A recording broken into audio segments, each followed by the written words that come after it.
Subcommittee on Energy will now come to order. Today, the subcommittee is holding a hearing entitled Offshore Wind, Onshore Benefits, growing the domestic wind energy industry. Due to COVID-19 public health emergencies, members can participate, as I am, in today's hearing either in person or remotely via online video conferencing. Members, staff, and members of the press. Hey, Mr. Press- Chairman, Yes. if we weren't in order when you started, so if you could start again, that would be good.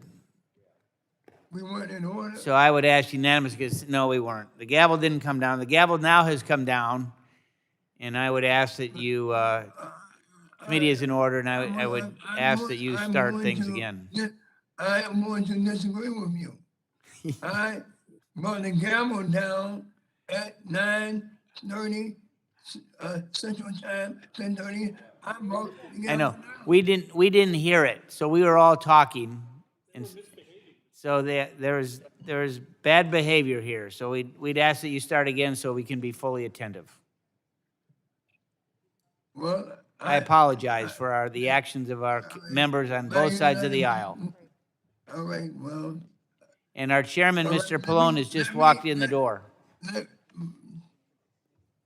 In consideration of my friend's request, a unanimous consent request, I will take time to begin the meeting again. And for all those who didn't hear the gavel come down previously, this is the gavel. Watch me.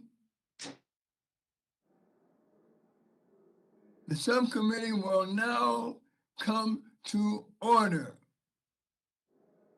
Today, the subcommittee is holding a hearing entitled Offshore Wind, Onshore Benefits, growing the domestic wind energy industry. Due to the COVID-19 public health emergencies, members can participate in today's hearing either in person or remotely via online video conferencing. Members, staff, and members of the press present in the hearing room must wear a mask in accordance with the updated guidance issued by the attending physician.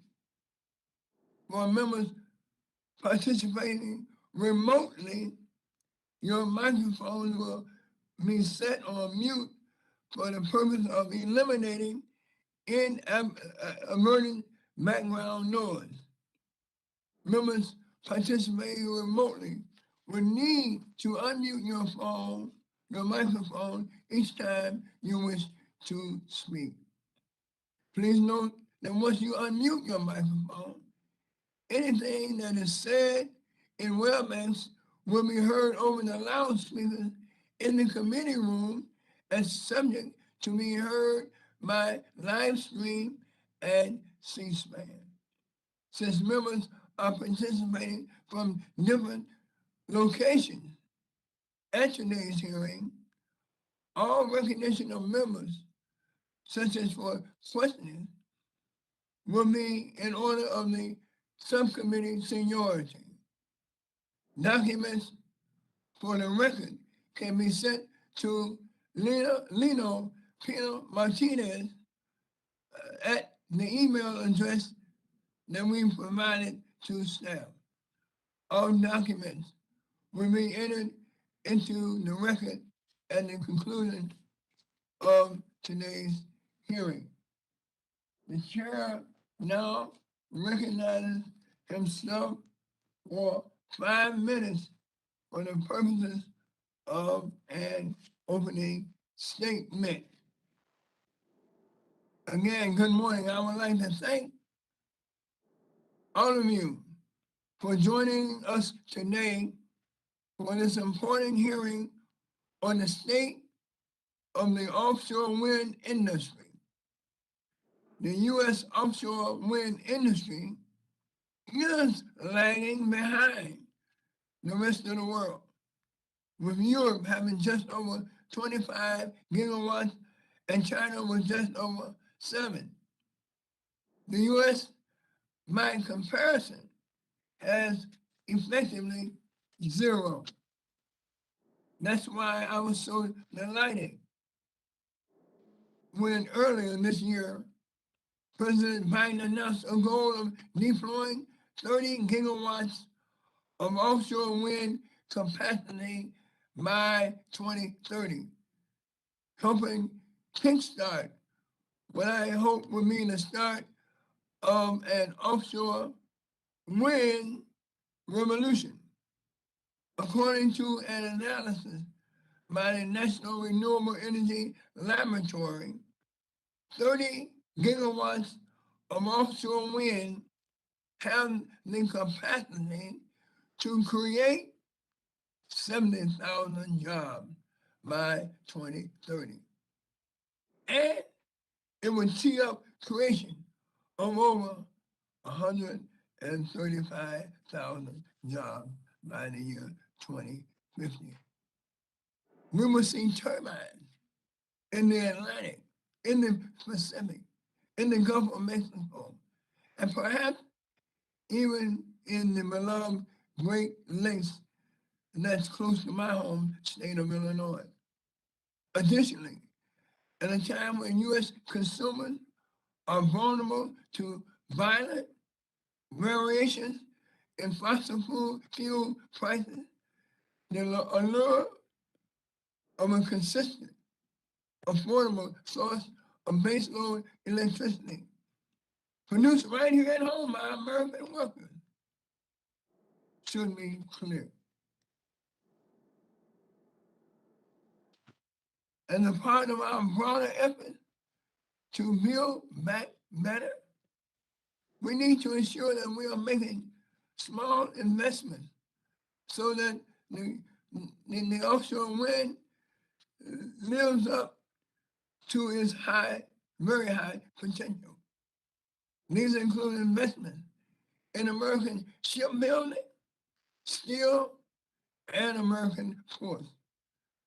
The Biden administration has announced that it will provide $3 billion worth of loan guarantees to help direct investments to where they so desperately need to go. And investments in offshore wind would truly exemplify what we know as the Build Back Better promise. That same in-rail study found that the construction and operating jobs created by the offshore wind industry will have a medium pay higher than the current nationwide medium wage. In other words, these are high-paying jobs. They're also good union jobs. As some of our witnesses today will attest, the sector has seen a good deal of success integrating labor into its plan. I was pleased last year that Orsted signed an agreement with the National North American Building Trades Union to transition construction workers into the offshore wind industry.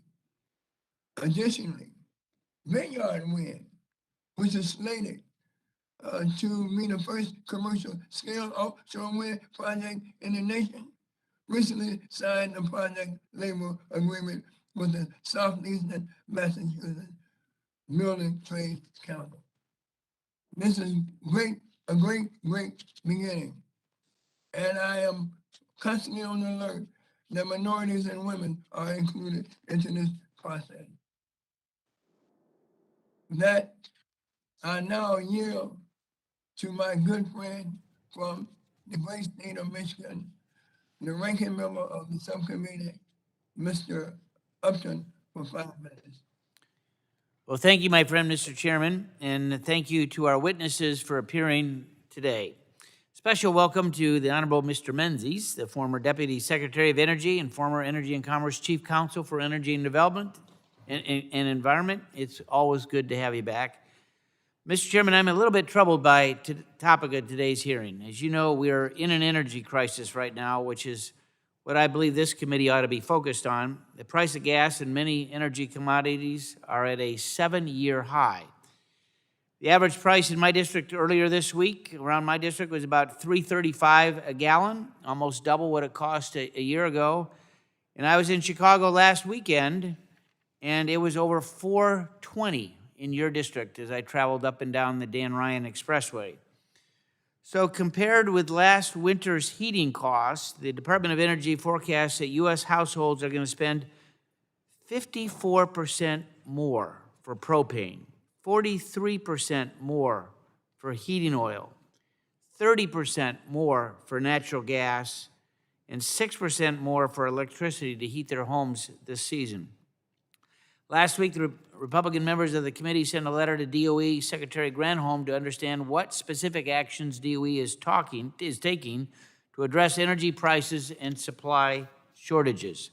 We need to know what steps DOE is taking to encourage more U.S. energy production to be able to reduce our growing reliance on foreign oil. And as we all know, the U.S. was a net energy exporter in 2019, but since President Biden took office, we are now relying on Russia and Middle East for energy imports.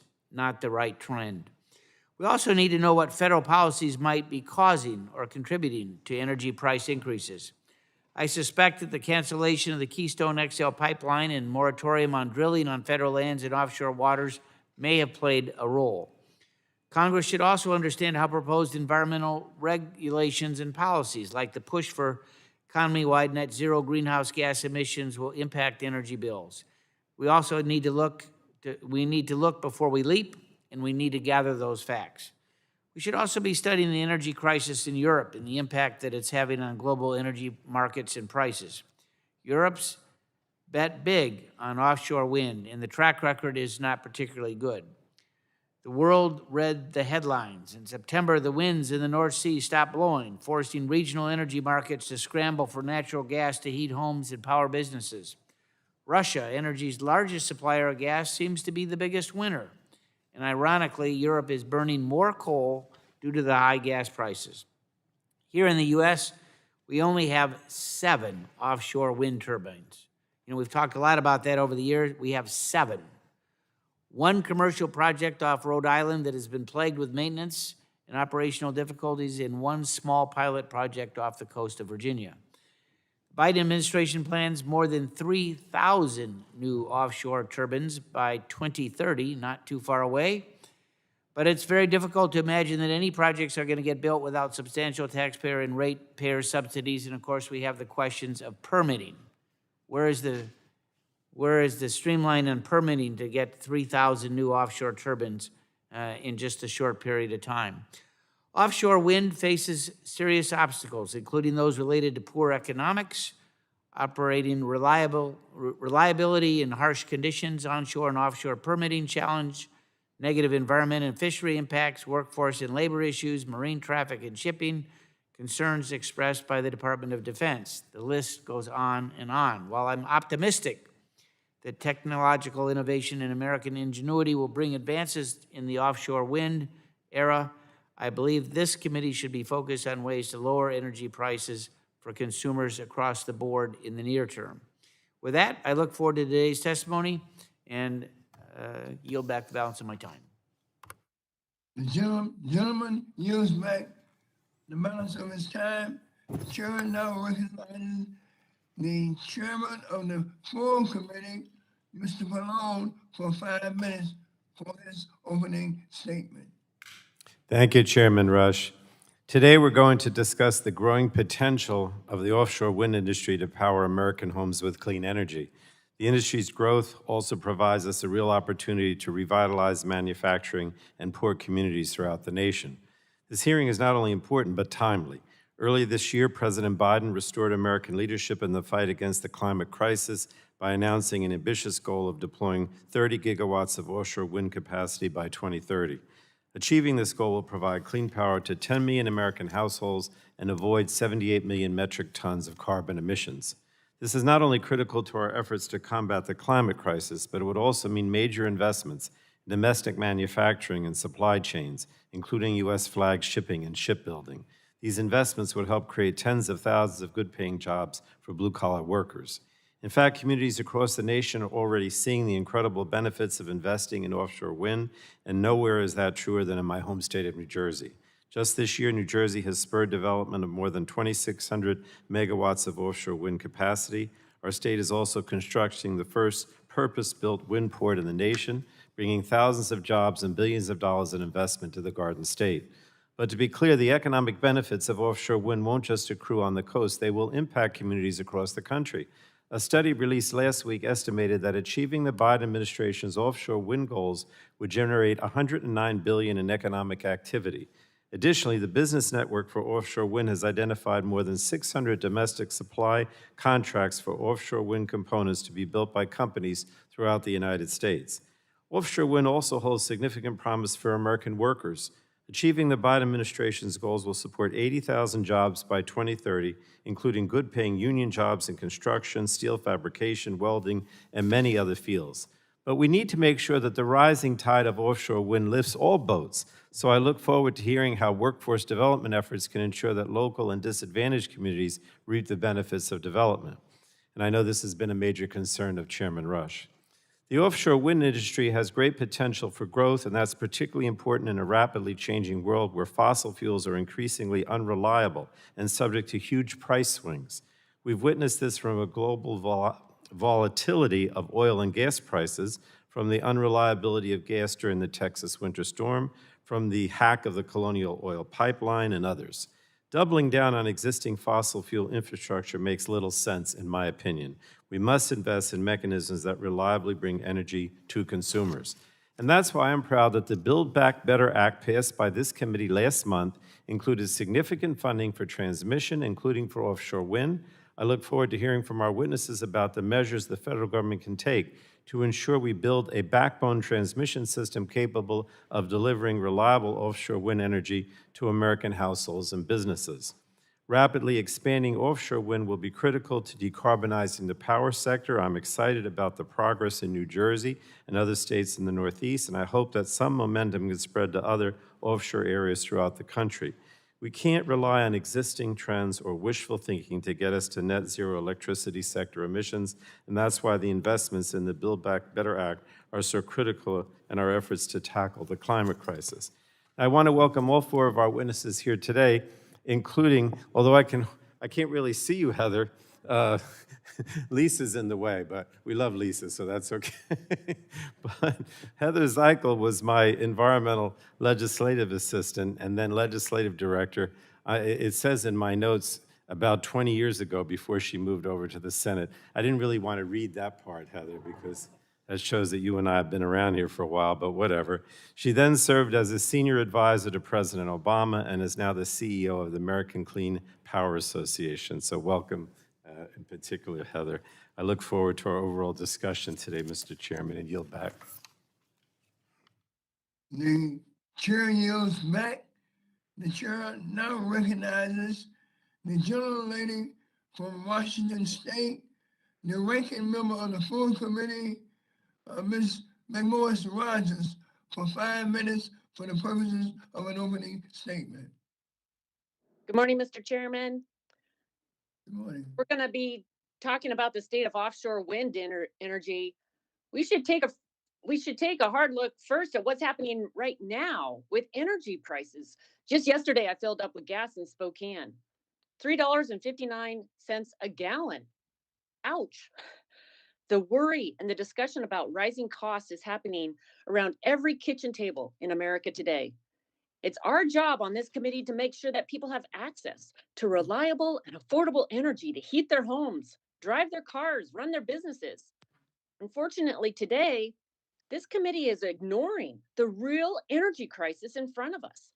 Around the world over the past month, post-COVID economic forces and a radical agenda for the Green New Deal are driving up energy costs. In the United Kingdom, where they're betting heavily on offshore wind, a sudden loss of wind for electricity generation helped spike natural gas prices to record levels in September.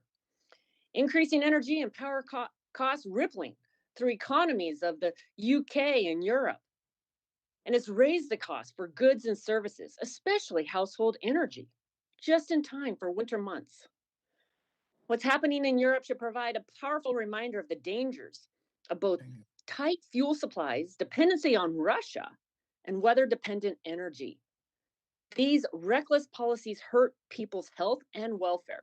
US households are not escaping this energy crisis. Committee Republicans reminded the Secretary of Energy just last week that over the past year and a half, retail gasoline prices have almost doubled. Natural gas prices have almost tripled. Electric rates continue to increase, and propane prices, so critical for many households, have skyrocketed by 552%. Meanwhile, the president and his cabinet prepares to jet off to the Glasgow Climate Conference with celebrities. The Energy Information Administration forecasts that households will pay significantly more this winter as energy and power prices continue to rise. Families are already being stretched thin by the inflation crisis. What will they do when their 746 heating and natural gas bills pile up this winter? These are Biden's bills for keeping natural gas in the ground and lurching to unreliable energy sources like wind that aren't affordable for families.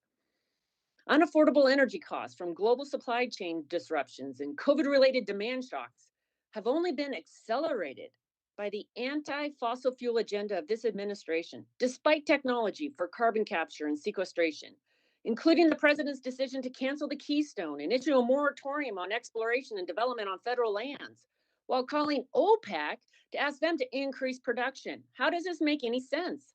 And it's not just the high prices that harm working families and our prosperity. Electricity reliability is also jeopardized, as people in California and Texas are painfully aware. The North American Electric Reliability Corporation is reporting that increasing risk of brownouts, not just in California or Texas, but the Midwest and New England. In short, an electricity reliability crisis is unfolding across this country, and much of this can be traced to the environmental and federal regulatory policies, from renewable energy standards to electricity market regulatory structures that drive out traditional baseload. All of this should focus our attention on what really matters, what's necessary to ensure affordable, reliable power for hardworking families and communities now and in the future. What can we do about the current energy crisis? And how will this radical agenda to take over our electricity grid and rush renewable energy hurt prices, security, and reliability? That should be central to our questions today. We must reset our energy discussions to focus on the very real affordability and reliability crises that are confronting people, especially middle-class Americans. To be sure, we should try to understand the administration's agenda to accelerate the build-out of offshore wind generation.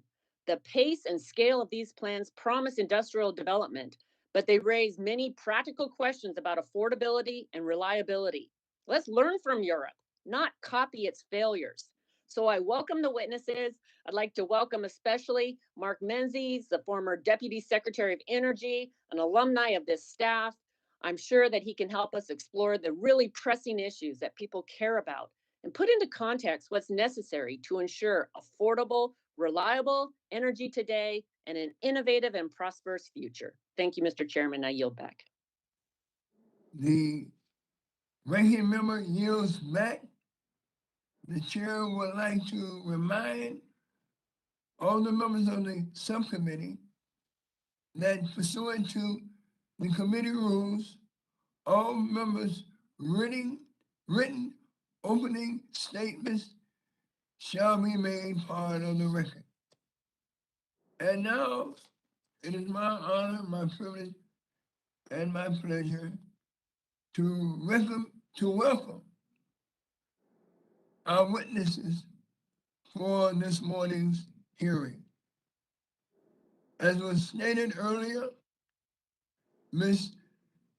Heather Zyko, a former staff member of the committee and who is currently the Chief Executive Officer of the American Clean Power Association. Along with her is Mr. David Hardy, who is the Chief Executive Officer of Orsted Offshore North America. Along with both of them is Mr. James Strong, who is the Assistant to the Director of District 8, United Steel, Paper and Forestry, Rubber, Manufacturing, Energy, Allied, Industrial, and Service Workers International Union. And last but not least, the Honorable Mark Menzies, who is a former staff member and also the former Deputy Secretary of Energy at the U.S. Department of Energy. I want to welcome each of our witnesses and thank you for joining us here today, and we look forward to your testimony. At this time, the chair will recognize each witness for 5 minutes to provide an opening statement. But before we begin, I would like to explain the lighting system for witnesses testifying in person. In front of our witnesses is a series of lights. The lights will be initially green. The light will turn yellow when you have 1 minute remaining. Please begin to wrap up your testimony at that point. The light will turn red when your time expires. With that said, Mr. Zyko, you are now recognized for 5 minutes for your opening statement. Chairman Rush, Ranking Member Upton, members of the House Energy and Commerce Subcommittee on Energy, thank you for the invitation to testify at today's hearing. My name is Heather Zyko, and I am the CEO of the American Clean Power Association, a national trade association that unites the power of offshore wind, onshore wind, solar, storage, and transmission companies.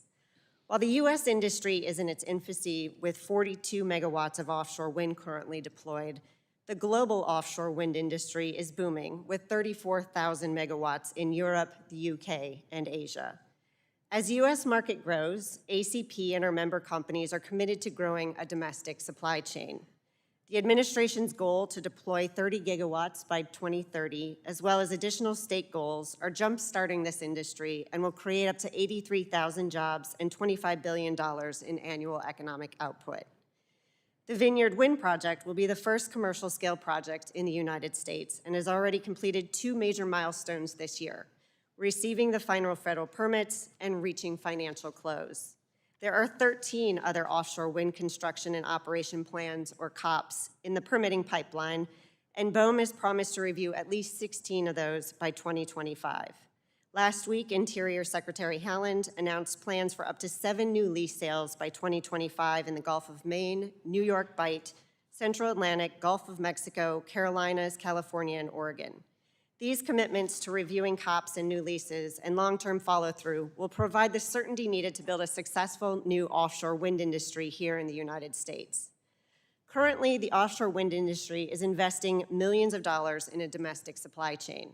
Equinor is investing in the first offshore wind tower and transition piece manufacturing facility in New York's Port of Albany. Orsted and Eversource selected Kiewit Offshore Services in Texas to design and build the South Forks Project substation. Dominion Energy is investing $500 million to build the first U.S.-flagged offshore wind turbine installation vessel in Brownsville, Texas, with 10,000 tons of steel sourced from West Virginia and Alabama. Atlantic Shores signed a labor agreement with 6 different unions for workforce training in New Jersey. Nexans is opening a new offshore wind subsea cable manufacturing plant in South Carolina. These investments will only continue to grow as projects are permitted and construction begins.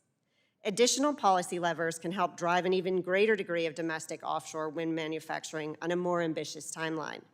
Congress can help spur these investments with policies like ACP-backed legislation from Senator Markey that would create offshore wind manufacturing tax credits for turbine components and vessels, and we hope to see companion legislation introduced in the House soon. Integrating offshore wind into our electric system will require coordination between federal agencies, states, utilities, developers, and grid operators.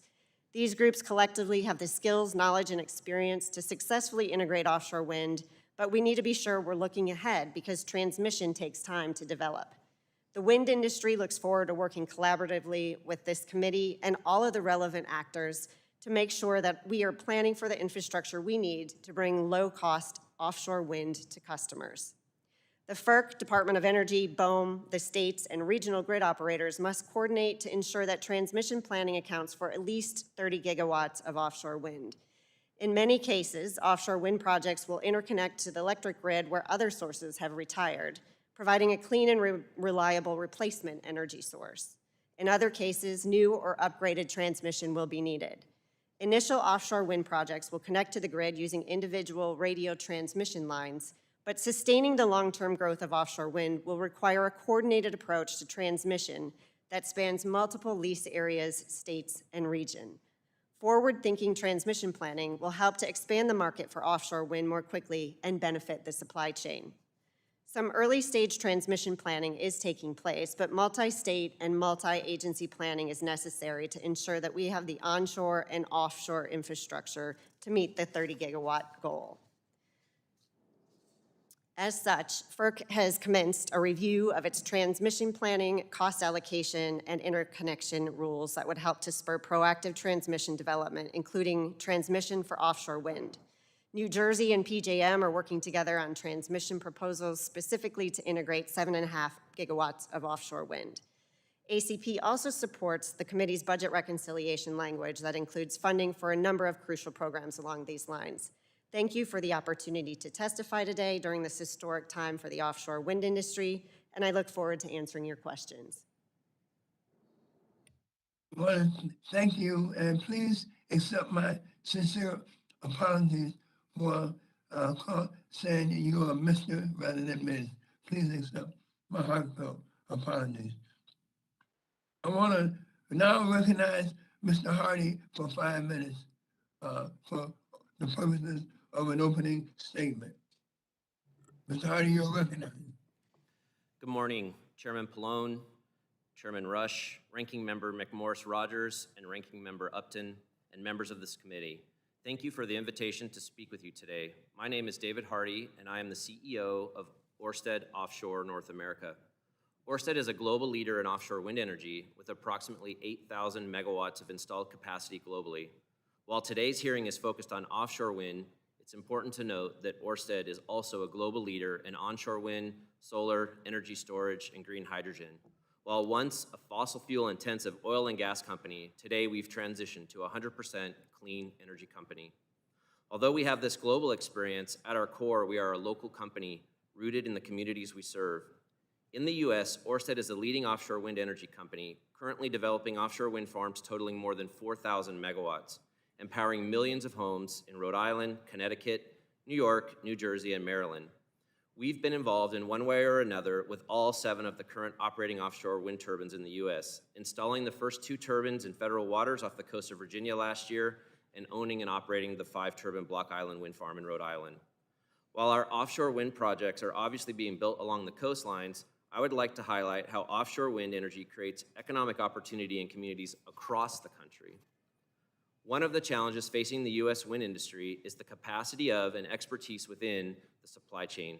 Orsted has a 2-pronged approach to help solve this challenge. This includes, first, building US capability with existing American companies, and second, attracting European firms to build facilities here in the US, thus creating foreign direct investment and new American jobs. Here are some examples of how we're helping build capacity and capability within US companies. First, in the area of offshore substation, we've partnered with Kiewit, a company based out of Nebraska, to build the first American-made offshore wind substation. Kiewit will leverage its oil and gas experience to produce this important piece of infrastructure in Texas. Next, in the area of vessels, earlier this summer, I was in Minority Whip Scalise's district to meet with Edison Schwest Offshore, a Louisiana company that will build America's first service operation vessel, or SOV. This is an $80 million vessel that is 260 feet long. In June, I joined Congressman McKinley, Senator Manchin, and Secretary Granholm in West Virginia to celebrate the lease that we signed to charter for the first U.S.-built offshore wind turbine installation vessel. This $500 million vessel will be built in Texas. U.S. steel manufacturers in Pennsylvania, North Carolina, Alabama, and West Virginia will supply the steel for these two vessels, and Caterpillar in Illinois will produce the engines to power our SOV. Last, in the area of foundation components, I attended an event just 2 weeks ago with Congressman Tonko to announce an $86 million investment for Riggs Distler and Lungstrom Steel fabricators to make steel components in Western New York for our turbine foundations. And in Maryland, we're investing $70 million into Crystal Steel, a minority-owned company, to do similar work.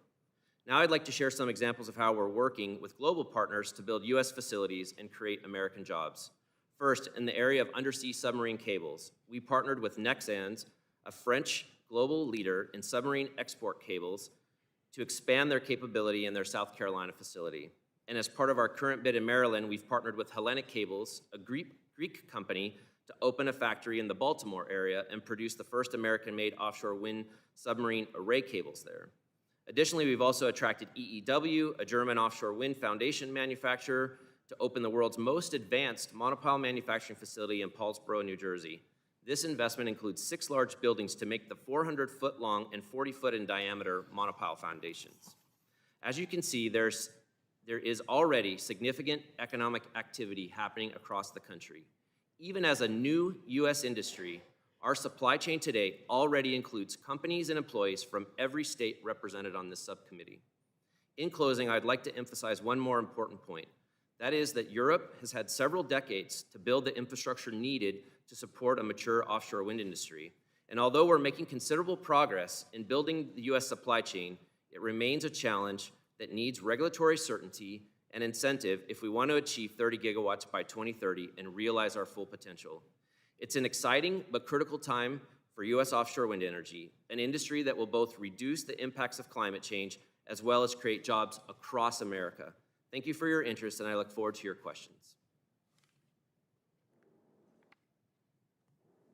The gentleman yields back. The chair now recognizes Mr. Strong for 5 minutes for the purposes of an opening statement. Mr. Strong, you're recognized. Good morning, Chairman Rush, Ranking Member Upton, and members of the subcommittee. Thank you for the invitation to testify today. My name is Jim Strong, and I'm here on behalf of the United Steelworkers Union because offshore wind presents tremendous opportunities for workers in manufacturing. In my testimony, I want to make 3 points. Number one, most of the potential for job growth from offshore wind is in the manufacturing supply chain. Number two, manufacturing for offshore wind can significantly benefit deindustrialized and economically disadvantaged communities across the country. And number three, partnerships are critical for workforce training. Our union appreciates the Biden administration goal of achieving 30 gigawatts of offshore wind by 2030.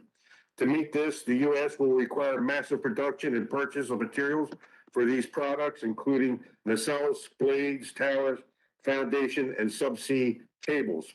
Manufacture of these products will create demand for raw and intermediate products as well as finished goods. The difference between the modest domestic content and high domestic content means a new doubling of the job creation estimate for wind energy.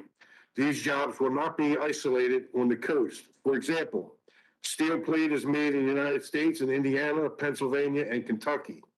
The Jones Act compliant vessels commissioned by Dominion is being built in Texas with steel from Alabama and West Virginia, and existing American technology from the offshore oil and gas industry common in the Gulf Coast states has potential for offshore wind as well.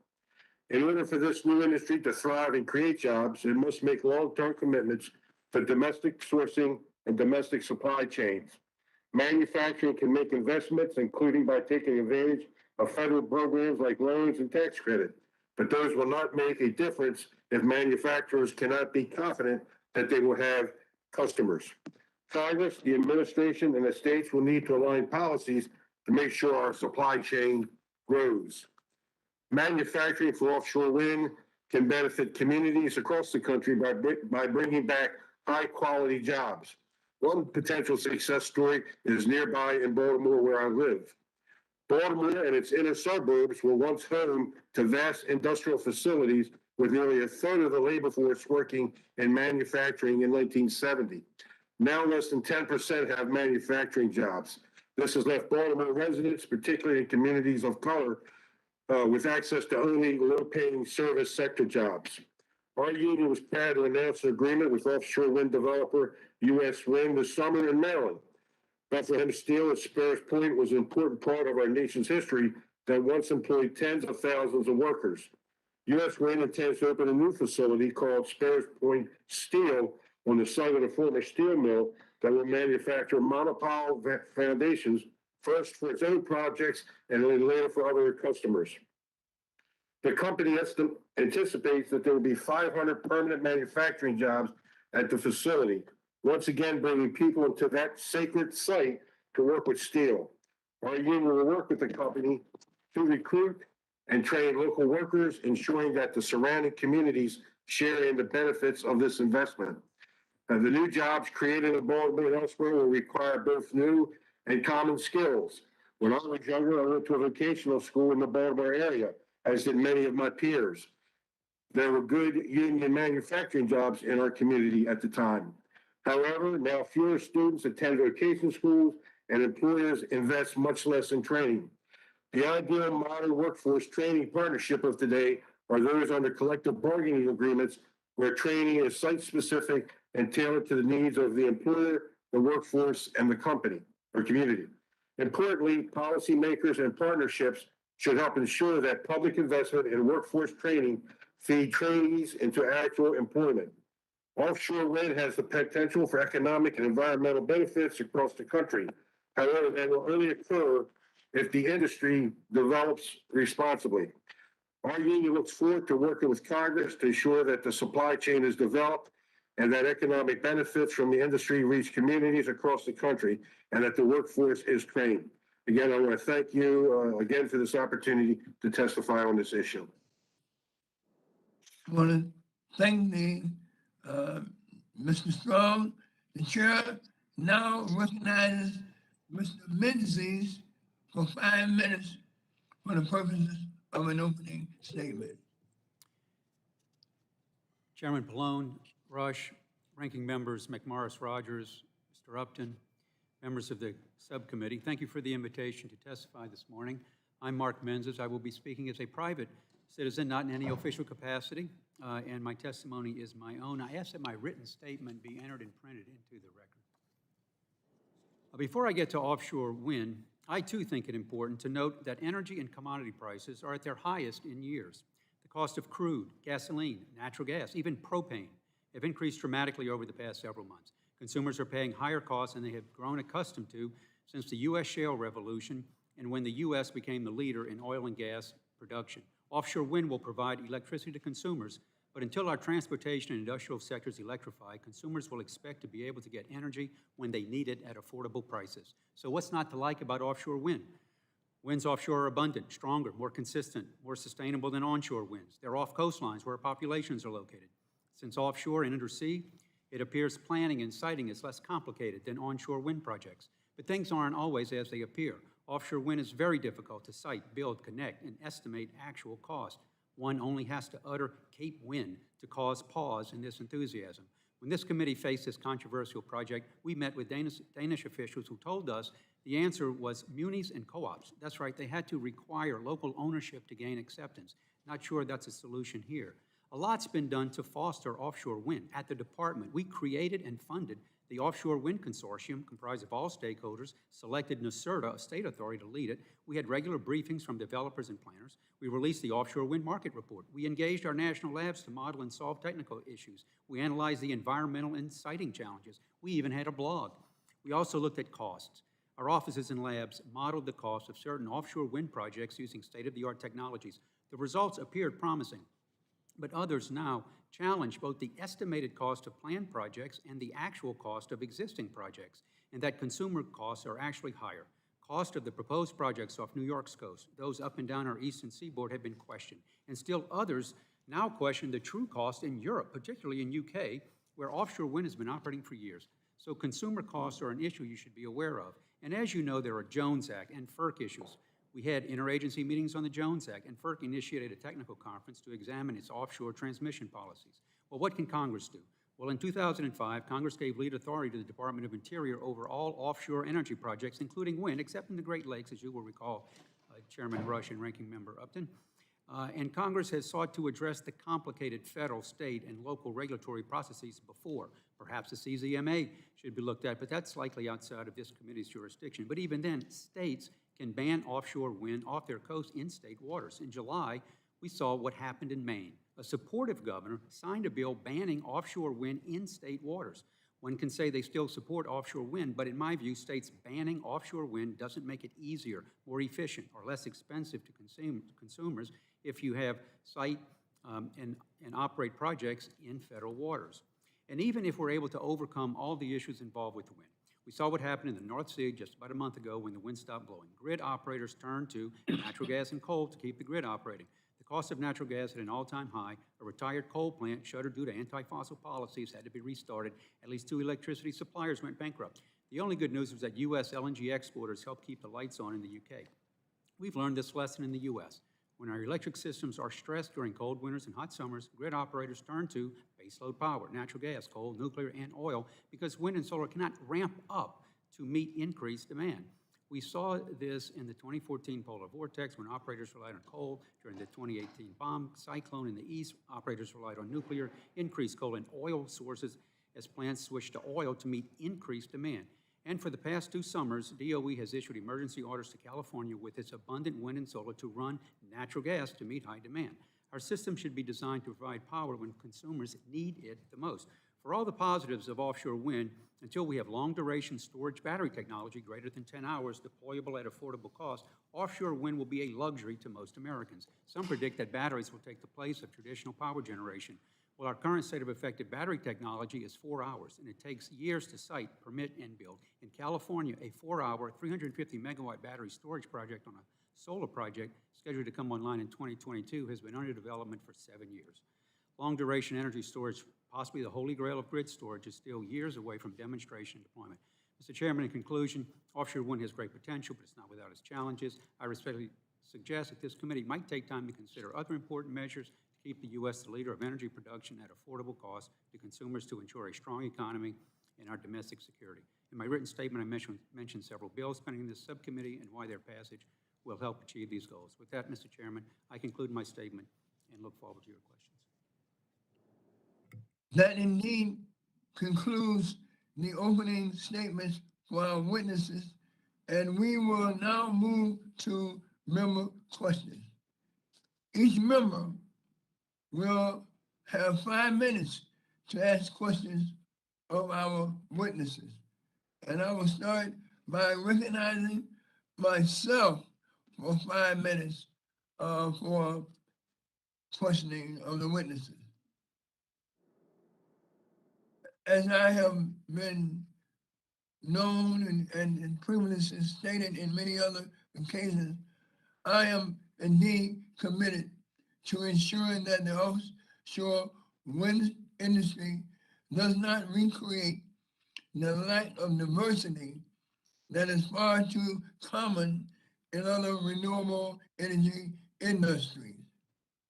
As an article in the USA Today last month stated, and I quote, "Women and Black workers are vastly underrepresented in the clean energy workforce." I would like to ask unanimous consent to enter into the record, the article, as well as the underlying study on diversity in the clean energy sector. And without objection, so ordered. Earlier this year, I introduced a bill to help address this very problem, entitled the Blue Collar to Green Collar Jobs Act, which will create a program at DOE to improve education and training for jobs in the clean energy related sectors.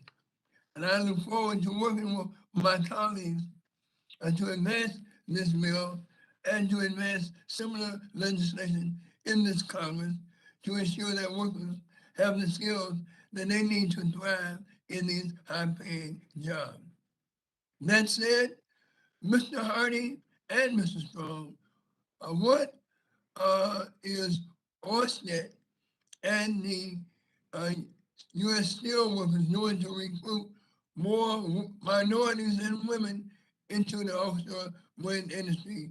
And what can Congress do to help increase the number of minorities and women seeking jobs in this sector? Thank you, Mr. Chairman. It's a really important topic and something that I also feel quite passionate about. As the CEO of an American company here, I'm constantly looking to try to make sure that we have the best and the brightest from all parts of our society. At Orsted in North America, we have about 400 employees, and 40% of those employees are women. And we have a lot of actions to try to bring more minorities and disadvantaged folks into our industry. Not just direct in our industry, but across the whole supply chain, as I previously announced. And which I haven't discussed, but we're in discussions with NAB2.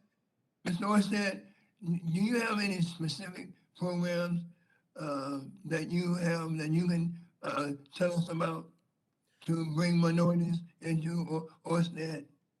Yes, I have two examples, sir. One is in our agreements that we're working on right now, the National Offshore Wind Agreement with NAB2, we're requiring that the trade unions recruit through their apprentice programs or pre-apprentice programs people of all backgrounds.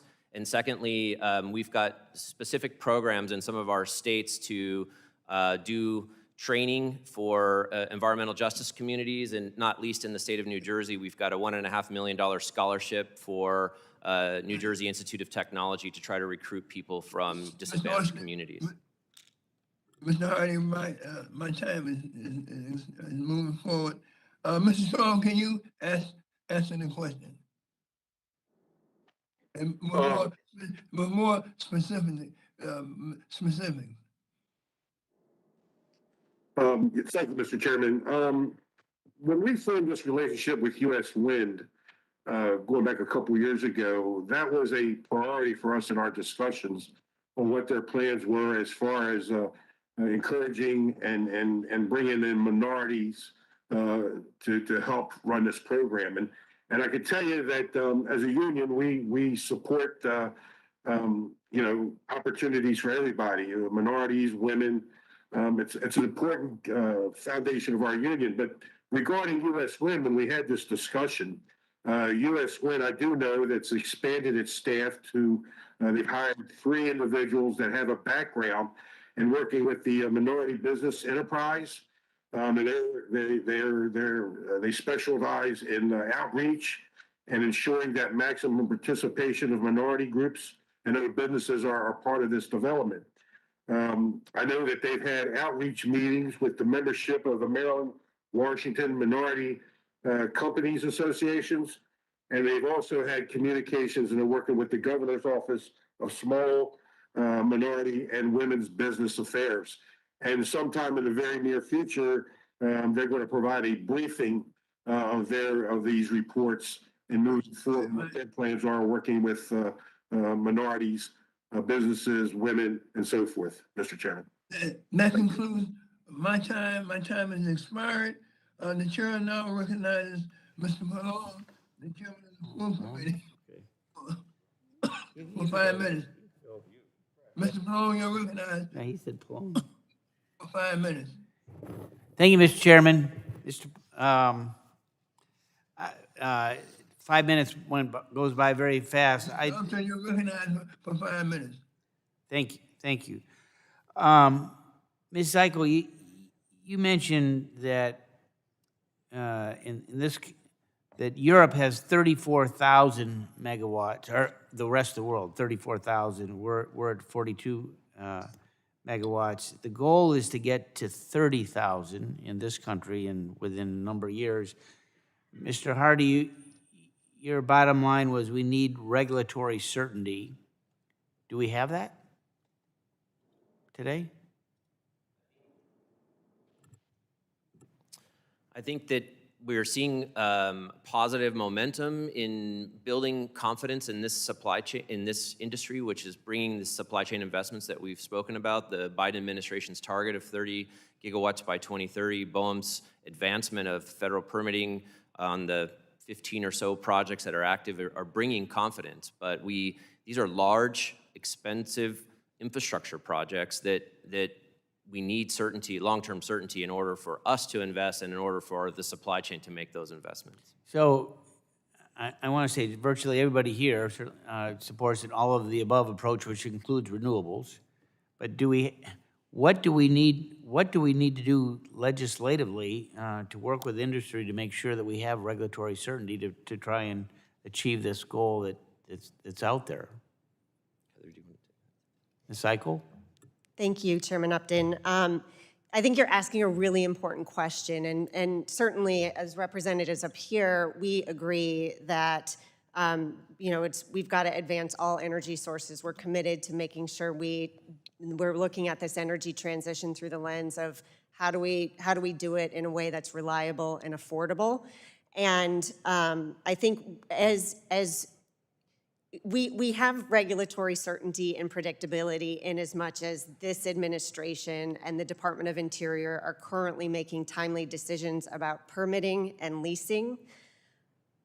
We don't know that that's always going to be the case going forward. I do think that there are some ways that we could find to work together that would allow for expedited processes. It's not to say the process today is broken. I think when you're standing up a new industry and a new permitting process for the first time in any country, you're going to find ways to improve that process. So how is I'm sorry to interrupt, but how does the rest of the world get 34,000 megawatts, and we're at 42? Do they have a shot clock? I mean, what do they do on the regulatory side that we're not? Well, so I think we have a lot to learn from other countries, right? I mean, it's very clear, as you pointed out, globally, we're looking at 34,000 megawatts versus 42 in this country. It's been a slow start, but the good news is I think we can catch up. I think you've seen from this administration a commitment to this 30,000 gigawatt goal, which is terrific, but I think at the same time, it's not as easy as installing one wind turbine, right? We have to think holistically about what we want to do with this industry. What does this mean in terms of the kinds of jobs we're creating domestically? What percentage of the supply chain is coming from the United States versus other countries? How do we make sure that the transmission planning, which is a really long and complicated process, allows us to bring those 30 gigawatts on? So I guess we could look at it and say the rest of the world is ahead of us, but I look at it and say we can learn a lot from what's worked and what hasn't. So let me ask another question. I'm going to ask unanimous consent to put into the record a letter addressed to Mr. Rush and myself from the Affordable Energy for New Jersey. It's a 3-page letter. We'll put it into the record. You talk about we want to make it affordable. We do, particularly when we see energy. Yeah, I would ask unanimous consent to put this in the record, Mr. Chairman. So ordered. And you already have a copy, as I do. But when you talk about you want to make this affordable, we all want that, particularly when we see these alarming energy costs that are going up. In this letter from the Affordable Energy for New Jersey, they talk about the currently in 2035, the last year of the contract in New Jersey, it's going to be $470 per megawatt hour. By contrast, the average price for wholesale electricity in New England last year was about $31. So a difference of 15-fold. How does that make it affordable? Well, I think, again, we just permitted the first project in the United States for offshore wind. And if you look at the lessons in the renewable energy sector, I'm pretty optimistic. The cost of wind has come down 71% since 2009. Solar is down 90%. And offshore wind, yes, initially there is going to be a cost for doing something and being a first mover in the United States. But I also think what's interesting about many of the opening statements, we were focused on the fact that we've got rising rising commodity costs for things like propane, heating oil, natural gas. The beauty of offshore wind is that the wind is free. We don't have to rely on these commodities that are subject to the whims of the global market. And I think over time, what we've learned by looking at the European example is that costs have come down 43%. There is cost parity, and I'm very optimistic that we as an industry can get there. I know my time has expired, but appreciate The you being here. gentleman's time has expired. The chair now recognizes the chairman of the full committee, Mr. Pallone, for 5 minutes. Thank you, Chairman Rush. You know, I just listened, obviously, to what Mr. Upton said, and, you know, I just want to say, like all new technologies, offshore wind didn't start cheap, but it is getting cheaper, and in fact, offshore wind prices are already dropping each year, and NREL estimates further price decreases of up to 50% over the next few years. But keep in mind that unlike offshore wind and renewables, the price of natural gas is skyrocketing. In fact, in more than 60% of the country, building new solar now is actually cheaper than running an existing coal plant. So, you know, it's all relative in my opinion. But I wanted to get in at least 2, maybe 3 questions. So, you know, I want to say I'm very proud of New Jersey's leadership in developing a robust offshore wind industry in the United States, and Orsted is playing a large role in achieving that vision. But it's important that in developing these projects, Orsted invest in New Jersey's workforce and local communities. So, Mr. Hardy, could you elaborate on Orsted's plans to partner with local labor organizations and communities to ensure that New Jersey residents benefit from offshore wind development? And in particular, describe what actions Orsted has taken to help shoreside communities. I know, for example, you're doing things in the Port of Newark and Elizabeth, but maybe a minute or so, because I want to get to Ms. Cycle, too. Yeah, thank you, Mr. Chairman. We're also proud of our work that we're doing in New Jersey. I could spend a lot of time on New Jersey, but I'll try to keep it short. I mean, this building of this EEW monopile manufacturing facility, this is a huge factory. It will employ over 1,000 workers for 3 years just building the factory, and then we'll employ all signed with local PLAs, and then workers in that factory will be 500 to 600 long-term workers building these monopile facilities. And that's just one example. We're investing in the wind port. We're opening an office in Newark for our industrial IoT Internet of Things headquarters. We're partnering we're building an O&M base on the New Jersey shore in Atlantic City area. So just a lot of activities to create jobs in New Jersey and to invest in this industry there. Well, I appreciate that. Thank you so much. So let me get to Ms. Cycle or Heather. You identified in your testimony how constructing new transmission and upgrading existing onshore facilities to reliably deliver offshore wind energy to the onshore grid. You mentioned that. And we just passed in the committee provisions in the Build Back Better Act that direct the Department of Energy to plan for offshore wind transmission development and fund a significant expansion of the offshore wind transmission system. So I mentioned these steps, but what else can Congress or DOE or the Federal Energy Regulatory Commission do to make sure we're proactively planning our transmission system to incorporate offshore wind? Thank you, Mr. Chairman, and thank you for your kind words in the introduction. It's a little strange for you to call me Ms. Zeichel, but I appreciate your question. You know, you're embedded in your question is exactly how we need to be thinking about standing up offshore wind, because it's not, as I said earlier, it's not just about constructing the wind turbines. It's how do we actually bring that power onto the grid to power American homes and businesses. And we are very grateful for the collective actions that have been taken around the bipartisan infrastructure bill, because those transmission components are really critical for our industry overall. I would say additionally, we, some examples of what additional planning efforts could include. I think the Department of Energy funding studies through the national labs and providing technical support to states and grid operators is going to be a step in the right direction. And I also believe that between FERC and BOEM, they have a 2009 memorandum of understanding to enhance their collaboration on offshore wind and transmission. I think that updating that memorandum could be helpful, but at the end of the day, it really truly is about regulatory certainty and predictability in the permitting process, so that we've got one permit done, we've see the pipeline. We want to make sure that we're continuing to make timely decisions so that the industry can respond and we can then make the investments domestically that we want to do to grow the economy, create jobs, and reduce greenhouse gas emissions. Thank you so much. Thank you, Mr. Chairman. The chairman yields back. The chair now recognizes the ranking member, Ms. McMorris Rogers, for 5 minutes. Thank you, Mr. Chairman.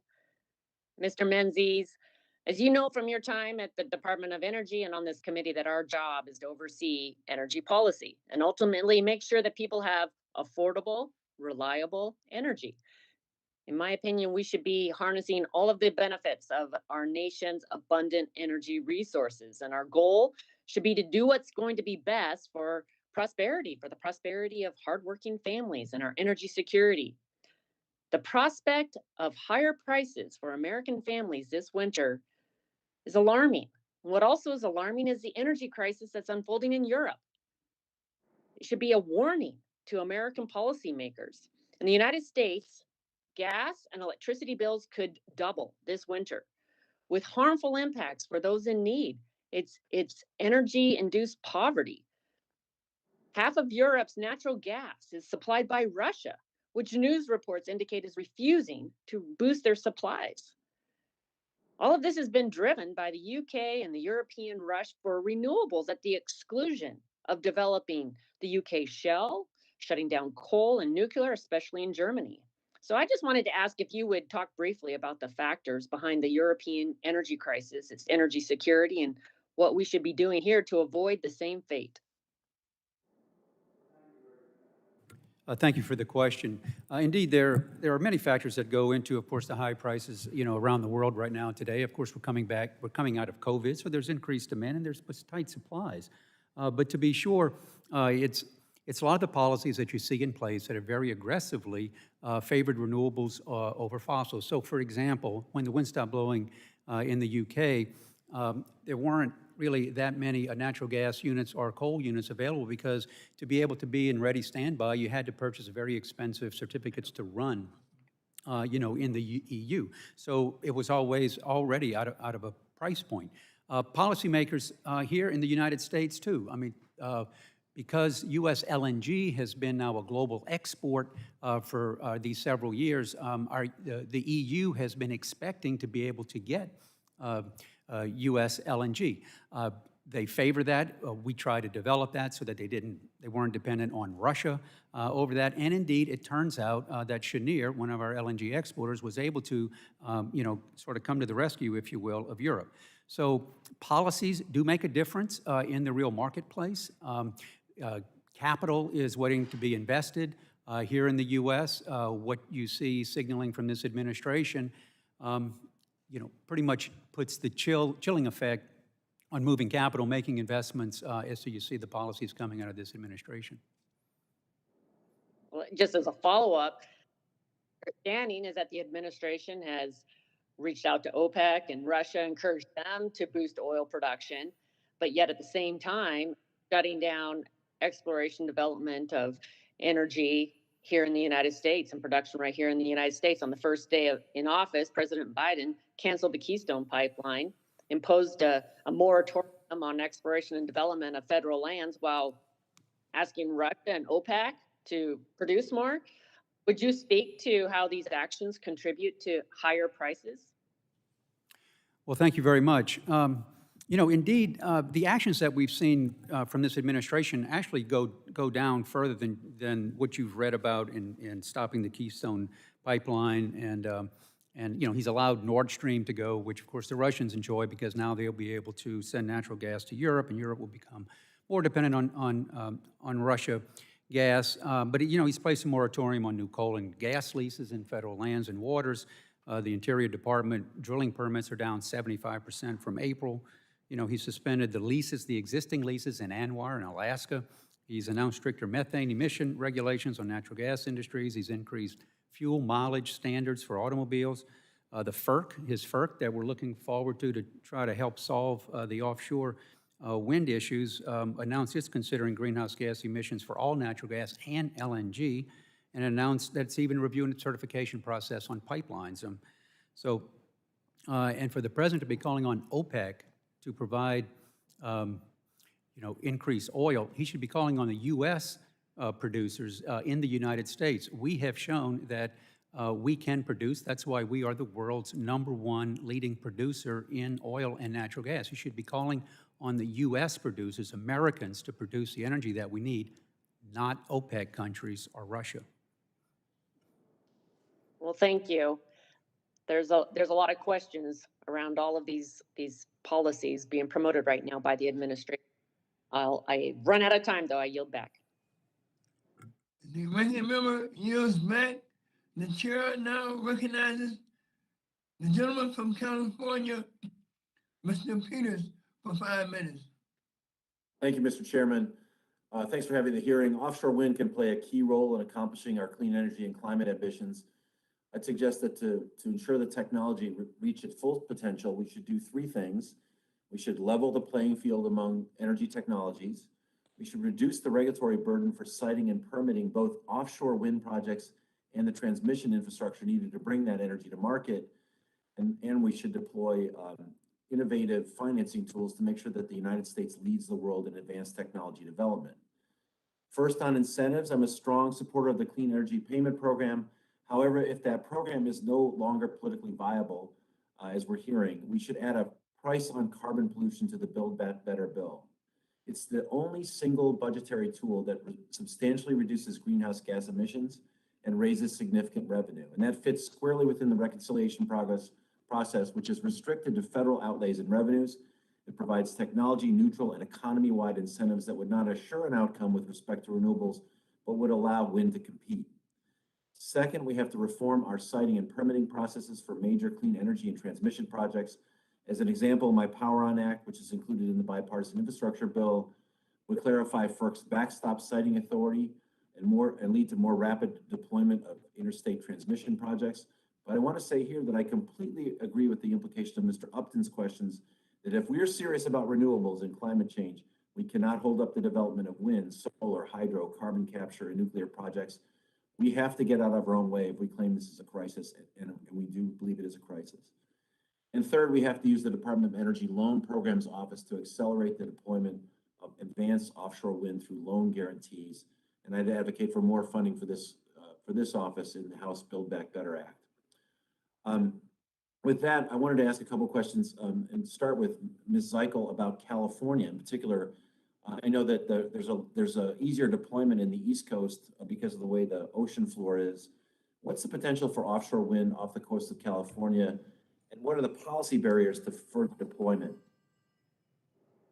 Well, thank you for your question.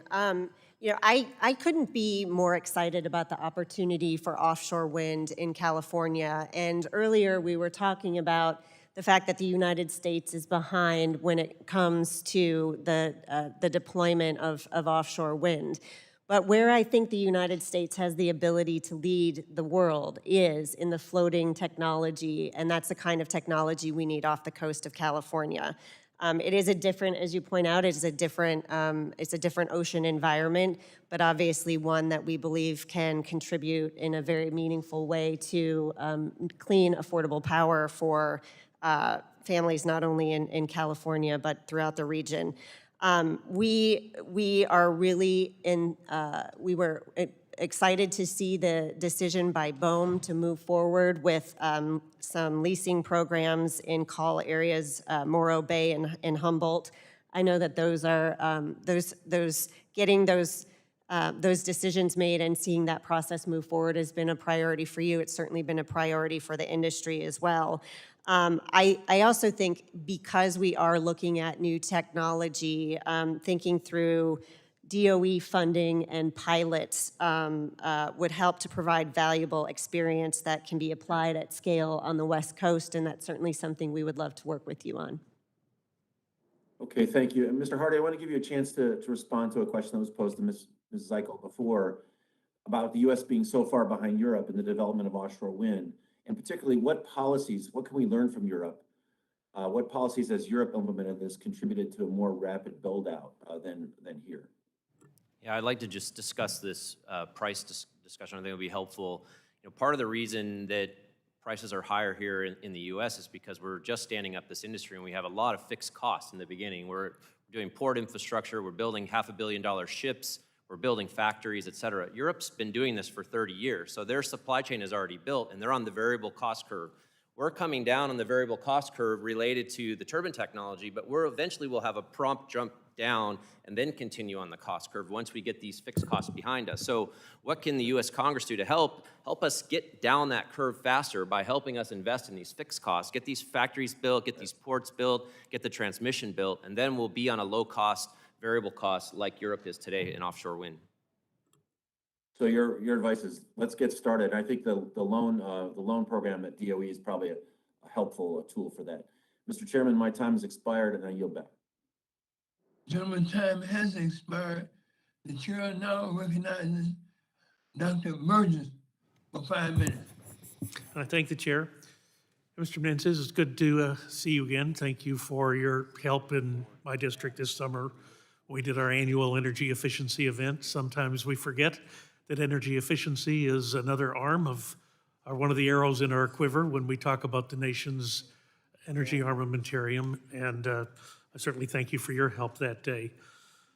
I also agree with you and virtually every other member on this side of the dais who's voiced concern. We're, of course, talking about big scale wind projects that down the road are in a significant deliverable, and not that that's not important, but it's a little hard to consider that when you're facing a cold winter with rising prices. And what is that going to mean for our constituents? And it's what is it going to mean for just American families and families around the world? You referenced the wind stopping blowing in Europe. What if they have a colder winter than we do, and the demands for our exportable natural gas are going to increase, and that's going to affect price here? Unfortunately, in the Build Back Better Act, there's a methane fee that was included. We don't call it a tax because that would be a tax on families earning under $400,000 a year. So we're a little sensitive about the language, but nevertheless, it's going to increase price. So I just wonder if you had any additional thoughts on that. You know, we as the authorizing committee for energy policy in the People's House, looking ahead with the dire wolf at the door in the wintertime, any other advice that you can give us from your recent activity at the Department of Energy?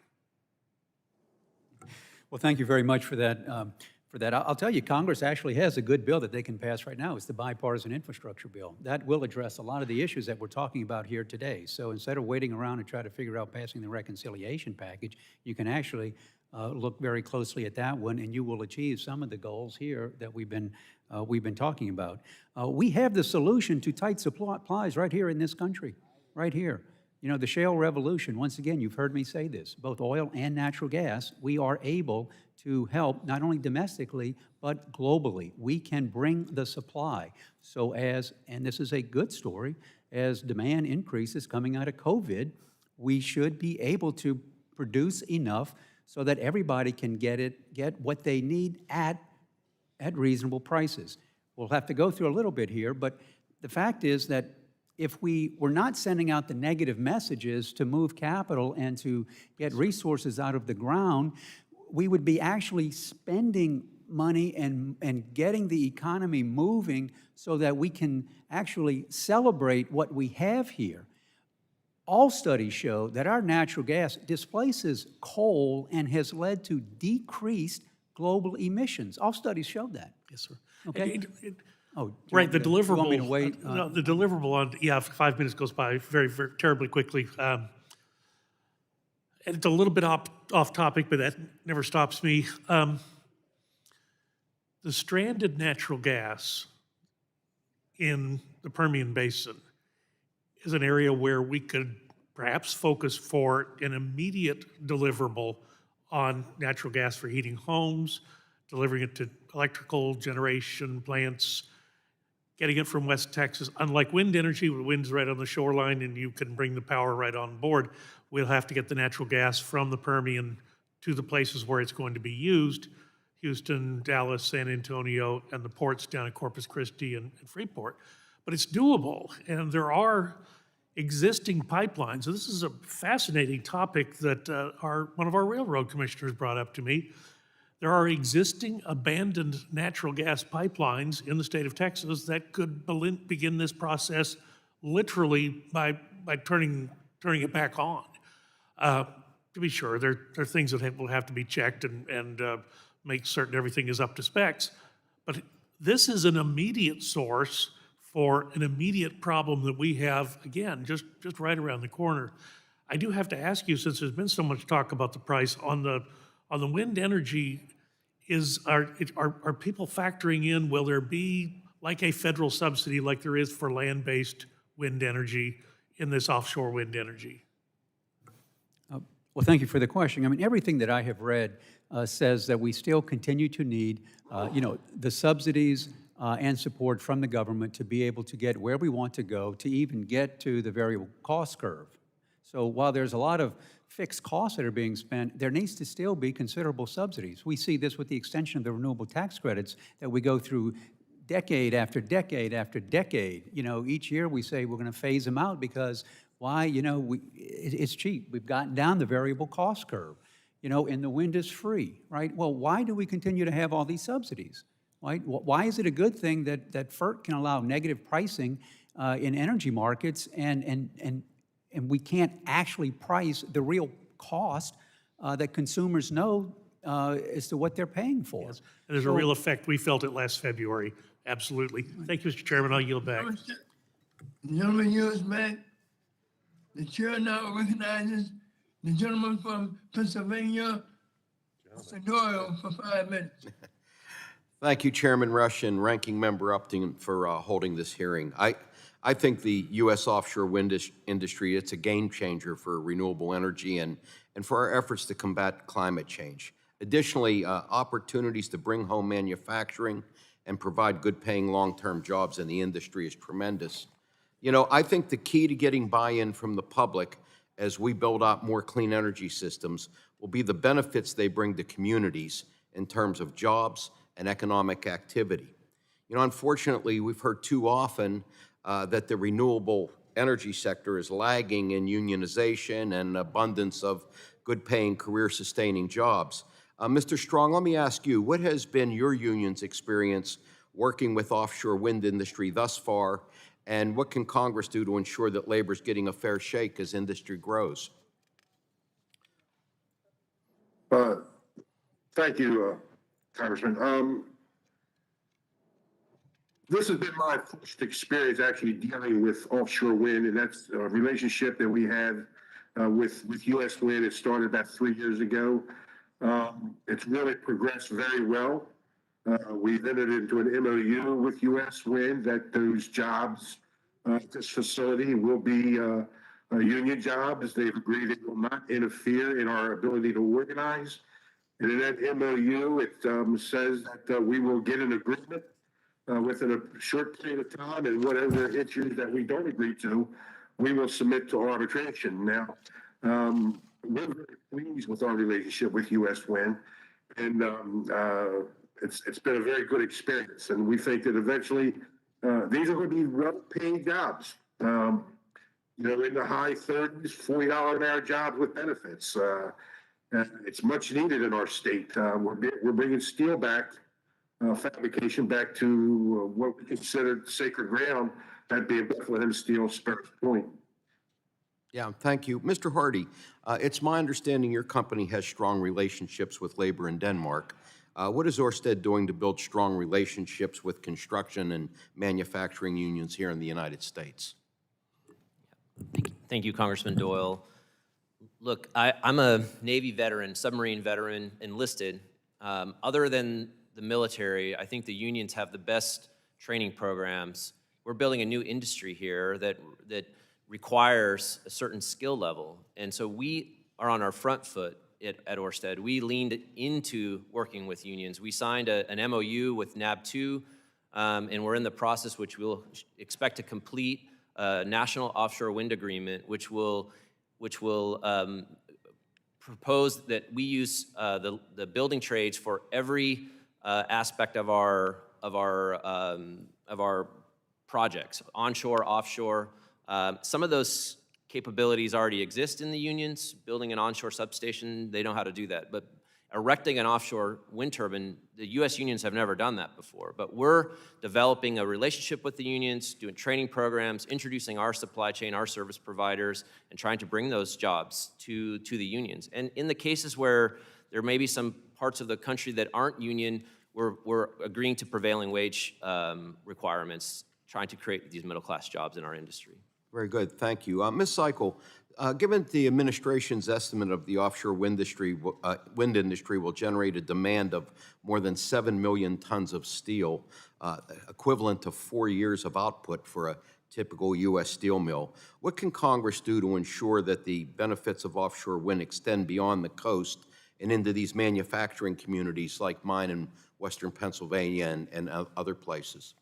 Well, one of the things that excites me most about working on offshore wind is the new opportunity for economic development. Offshore wind developers today are already committed to $729 million in port infrastructure and $280 million in U.S. manufacturing facilities. So think about the opportunity there.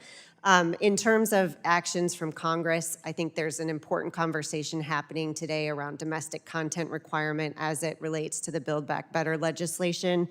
I also think there are important conversations happening about what are some of the manufacturing credits that we might be able to provide. So it's kind of think holistically about let's create the demand and create the opportunity to build these projects, but then let's also look at, what are the other tools in the toolkit to make sure that we are creating opportunities across the board. Thank you. Mr. Chairman, thank you very much. I yield back.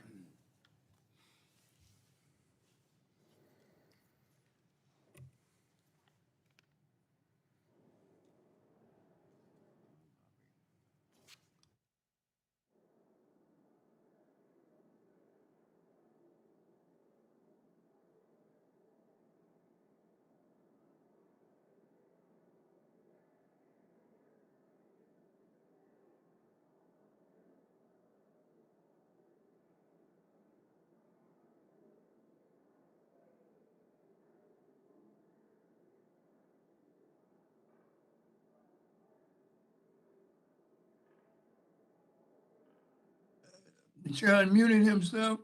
The chair now recognizes the gentleman from Ohio for 5 minutes. Mr. Lana, you're recognized for 5 minutes.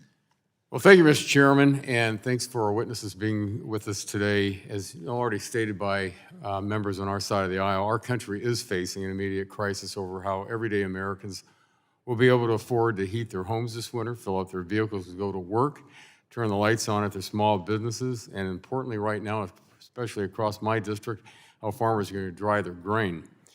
This year, we have seen energy prices reach their highest levels in years. Gas prices are up to a 7-year high with no signs of release. Natural gas prices are at levels we haven't seen since the end of the Bush administration. This coming winter, residential propane prices are projected to be at their highest level since the polar vortex in 2013 and 2014. At that time, I worked tirelessly to address propane shortages and make sure Ohioans were able to heat their homes and maintain their livelihoods. I had legislation that was signed into law to help prevent future shortages, and I co-founded the Congressional Propane Caucus to make sure that Congress stayed educated on the benefits and resources that come from propane. Mr. Undersecretary, Mr.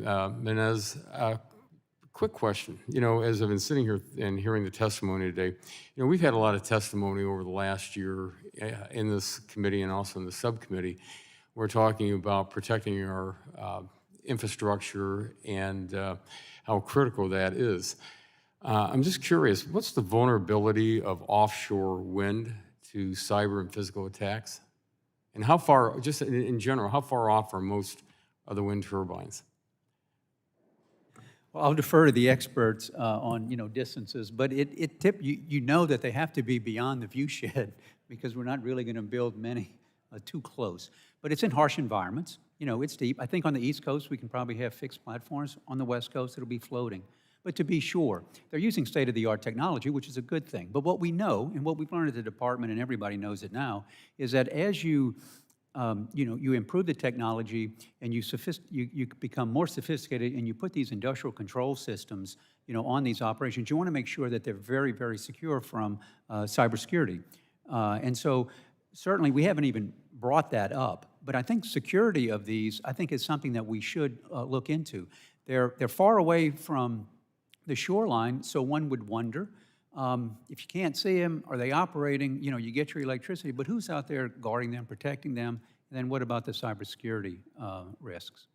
Well, because, when I've gone through power plants, especially nuclear power plants, and this question I want to bring up is that, the security levels at them are pretty high because we want to make sure that that power stays on. But, just talking, if I could move on in talking about our domestic nuclear industry, and you mentioned two pieces of my legislation in that, nuclear power being one of the most reliable sources of energy and is emissions-free. Is it possible for the United States to meet the Biden administration's climate mandates if we don't have a strong nuclear industry here at home?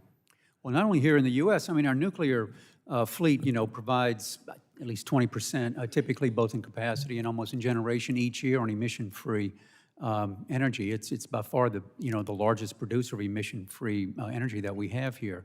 And certainly even internationally, EIA, Dr. Fatih Birol, he called on all nations should be considering, if you're interested in reducing your emissions and bringing electricity to the people, particularly developing countries, you should be developing nuclear. Now, who's the leader in nuclear technology? Well, it has been the United States, right? Now, we need to continue that global leadership because it really makes a big difference.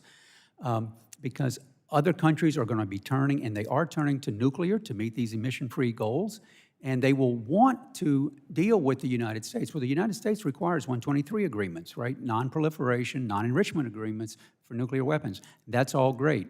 Well, we're now in competition with the Chinese and Russians of providing nuclear technology to other countries. This is 40 years, 100-year relationships where you bring in the regulatory process, the institutional knowledge, you have to train everybody, you have to have a whole educational system in place to do that. You want to have that relationship.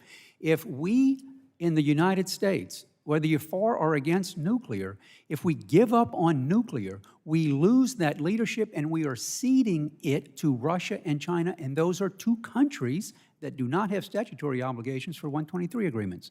So nuclear plays a big role in not only emissions, but also in global security, and you want the U.S. to maintain that, and we should be building next generation of nuclear here, both for climate reasons and global world security.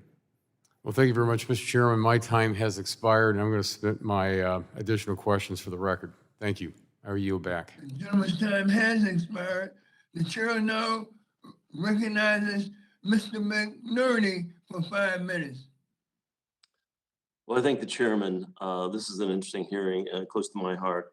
Offshore wind on the West Coast is behind offshore wind development for the rest and some of the other countries because our ocean geography, and this will present a unique set of challenges and opportunities. Ms. Seikal, I really appreciate your comment that we may be behind other countries in offshore development, but that gives us an opportunity to learn from their mistakes. I spent 20 plus years in the wind industry, and I can verify that mistakes are made and that diligent parties can learn from the mistakes of others without having to pay enormous learning costs. Do you see floating turbine technology as ready for utility scale development in the Pacific at costs that are comparable to those on the East Coast deployments? Now, I realize this is similar to Mr. Peters' question, but I'd really like to focus on the technology rather than on the policy. Well, thank you for your question. I mean, the short answer is yes. But again, I think what is interesting about California and the work that the Department of Interior is doing with their leasing is thinking down the road about what's the opportunity here? How do we think differently about the technology? And what potential do we have in America to grow and really pave the way for the rest of the world to develop and embrace the floating turbine technology? I also think what's really important as we think about the opportunity in California and the opportunity for offshore wind, that we also get in front of the conversation that needs to happen around transmission. Obviously, planning for transmission and the work that goes into connecting offshore wind resources to the grid is going to be really crucial. So as we're thinking holistically about California's opportunity, we need to think not only about how do we get the technology right, how do we make sure that America's leading the way there, but also, how do we jumpstart that conversation about transmission planning, because I think that's going to be really important, especially in a state like California.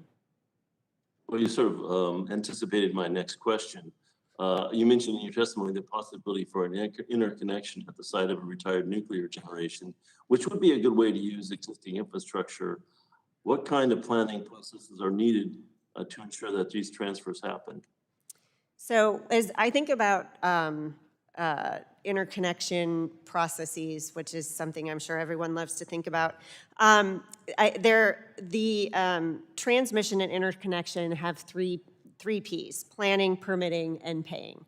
And on the planning side, FERC has jurisdiction over how we plan for transmission. Each individual offshore wind project today is determining where to best interconnect to the grid and is paying their own costs.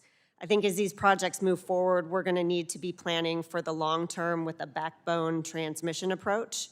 On permitting, this is a shared responsibility between BOEM and the states. I think BOEM and FERC can better coordinate on transmission to make sure there aren't unnecessary hurdles. And on paying, FERC also has jurisdiction over who pays for transmission. We want to be sure that the benefits of upgraded transmission, including lower cost power, reliability, and reduced emissions, are equitably shared and not just placed solely on generators. Thank you for that answer. Mr. Hardy, Orsted already has made large investments on fixed bottom offshore wind projects in the eastern United States. Is there specific equipment that will be needed for installation of floating wind turbines? And has Orsted started investing in the supply chain for that? Yeah, as previously discussed, I mean, we're the world's leader in offshore wind, so of course we're monitoring and planning for the transition to floating technology. We've got some partnerships and some active projects in Europe and in Asia around floating. Floating is still a little less mature than fixed bottom for sure, but these are long cycle projects. So when we think about floating in California, we're thinking about projects that are installed in late 2020, early 2030s, and the technology will continue to evolve between now and then. So you've got the floaters themselves, the foundation, you've got dynamic cables, and we're researching, all of those types of technologies and partnering with technology providers to make sure that these become commercially viable as soon as possible. Are we going to be able to benefit from the oil technology of floating platforms? Sorry, can you repeat the question? Well, I've run out of time, but oil platforms have used floating technology for years. Are we going to be able to benefit from that? Time is expired. The gentleman's time is expired. The chair now recognizes the gentleman from West Virginia, Mr. McKinley, for 5 minutes. Thank you, Mr. Chairman. I'd like to enter into the record an article that was published this week in the Wall Street Journal. that's entitled Behind the Energy Crisis, Fossil Fuel Investment Drops, and Renewables Aren't Ready. With all due respect, Chairman Rush, and we've been friends for years, this hearing seems to be taking on air of distraction from what Americans are really dealing with across this country.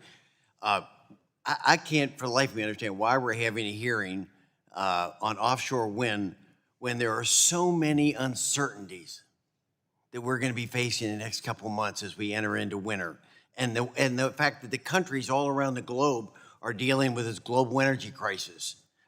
In the United States, energy costs are at a 7-year high. In Europe, according to the Daily Mail, the natural gas prices are up 600%. And in China, we have rolling blackouts and rationing energy. But the Democrat leadership here in Congress is seemingly and apparently more interested in discussing offshore wind turbines. Look, I'm supportive of offshore wind turbines.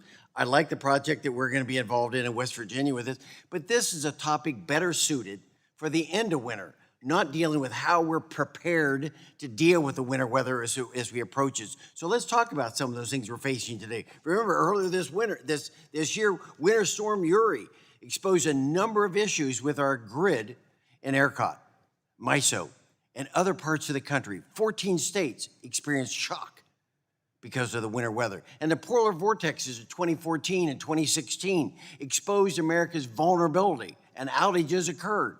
PJM came within 5 minutes of having a major power outage on the East Coast. These are the important issues, and this committee's responsibility is to give the American people confidence that as we get into this winter, they won't face the same problems and crises being experienced currently in Europe and China. Higher utility bills and energy rationing. Look, this is America, but we have fewer supplies due to Biden's cutbacks, like threats to the gas production, reductions in mining coal, decommissioning in nuclear power plants. What is Congress doing about supply? And this is a case of economics 101. I'm just an engineer, I'm not an economist, but it's so fundamental. We have supply and demand. Demand is going up and the supply is dropping. We're bound to hit higher costs with that. So no wonder IEA is estimating that energy costs are going to go up 30% this year. So how can we give the American people confidence today that the United States won't have shortages or heating costs? So, Menenzi, could you explain, is the United States prepared for a potential winter storm this time?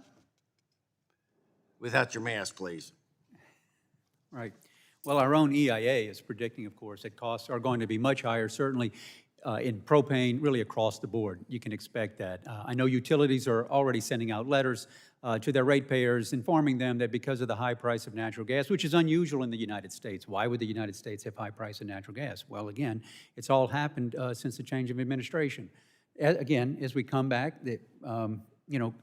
demand is increasing. But the fact of the matter is, we have the solution right here. Congress really doesn't have to do anything. They should do no harm. They should allow, really, the producers to produce, and supply will get to demand, and guess what will happen to prices? It puts downward pressure on prices. So while an engineer, I think you got the economics right, although I myself am neither. I think that's what we can do here in the United States. But don't forget about propane, right? Propane, where does propane come from? Propane is a byproduct of natural gas. So if we're producing less natural gas, guess what we have left of? We have less of propane. So it all works together, and it's something that you more or less answered my third question. And would it make more sense to balance the scale and ramp up production? And that's what you're saying. We need to be doing that rather than cutting back. And then the last, do you think currently, remember, we're just 2 months away. There's already snow in Colorado. We know the winter's coming. We've seen the predictions that this is going to be a pretty severe winter. I don't know how well we're prepared for it. So I'm saying, do you think we currently have enough energy supply to avoid increased utility bills this year? Well, everything that I read, I think if you're a member of Congress, you should be very concerned about what we're reading today about tight supplies for an expected cooler winter. Okay, my time's expired. I yield back balance any time I have. Thank you. The gentleman yields back.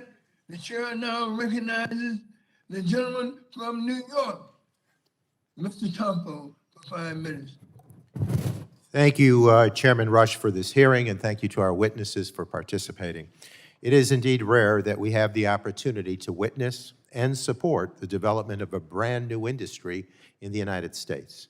With offshore wind, we can get it right from the start to build our own resilient supply chains that create high-quality, unionized American jobs. It has been estimated that offshore wind will result in some $109 billion in domestic supply chain investments in the next decade. And even though my district is hundreds of miles from any wind energy area, both ports in New York 20 have recently announced hundreds of new jobs to manufacture components. Mr. Hardy, it's great to see you again, and thank you for the good news. While we were together recently at the Port of Queens, which will be involved in advanced foundation components construction, I understand that you've been visiting with suppliers located across the country. While coastal communities and their ports will experience new investments, can you speak to how Orsted projects are creating opportunities for those that are beyond the coastal communities? Absolutely. Good to see you again, Congressman, as well. As I mentioned in my original testimony, right now we already see jobs being created by in the early stages of this new industry in 44 states. So this is not a manufacturing opportunity along the coastlines. Of course, some of the operation and maintenance jobs will be there, and of course the port infrastructure will be closer to shore, but the supply chain, when you think about Tier 1, Tier 2, Tier 3, will stretch across the whole United States. And so we're looking every day to try to bring as many jobs to Americans as we stand up this industry, like you said, doing it right from the start. Thank you, sir. And I have a bill, the Restoring Offshore Wind Opportunities Act, that would lift the ban on offshore wind leasing off the Carolinas. Some might question why a member from upstate New York is interested in seeing offshore wind projects built so far away. But I do believe this speaks to the profound opportunities that offshore wind is creating for United States manufacturers and why we all have a stake in this industry. So, Mr. Hardy, again, do you expect that as more projects are developed around the country, that there will continue to be opportunities for steel plants in West Virginia and Maryland, shipbuilders in Texas, and component manufacturers in upstate New York? Well, the simple answer is yes, I do. But a little bit more feedback. I mean, we're excited about Secretary Holland's announcement just last week to bring some certainty to the industry and lay out timelines for additional offshore wind leases. And as we continue to bring certainty, you hear this theme from me over and over, then companies like mine and companies in the supply chain will continue to invest. And that investment will happen across America as people see the market opportunities to supply components to the industry, and of course that will create new jobs. Thank you. And Mr. Strong, where do you see the opportunities for union jobs being created across our country, and what types of jobs would be part of the supply chain? Well, obviously steel. Tremendous amount of steel goes into one of those turbines. Cement. We have two facilities in Maryland. We'll see increase in production. Could be very well. We'll see additional hirees, depending on how much production they'll provide for these projects. But the supply chain is enormous, from steel to the cables to the cement to the various components, the blades. We have a great opportunity here to really put manufacturing to levels that we haven't seen before, going back many, many years ago. I'm optimistic. Our union is really supporting this offshore wind renewables because of the tremendous potential and growth in manufacturing. Thank you, sir. And the Build Back Better Act reported by this committee last month included $100 million for DOE to convene stakeholders to plan, model, and analyze the transmission needs for offshore wind.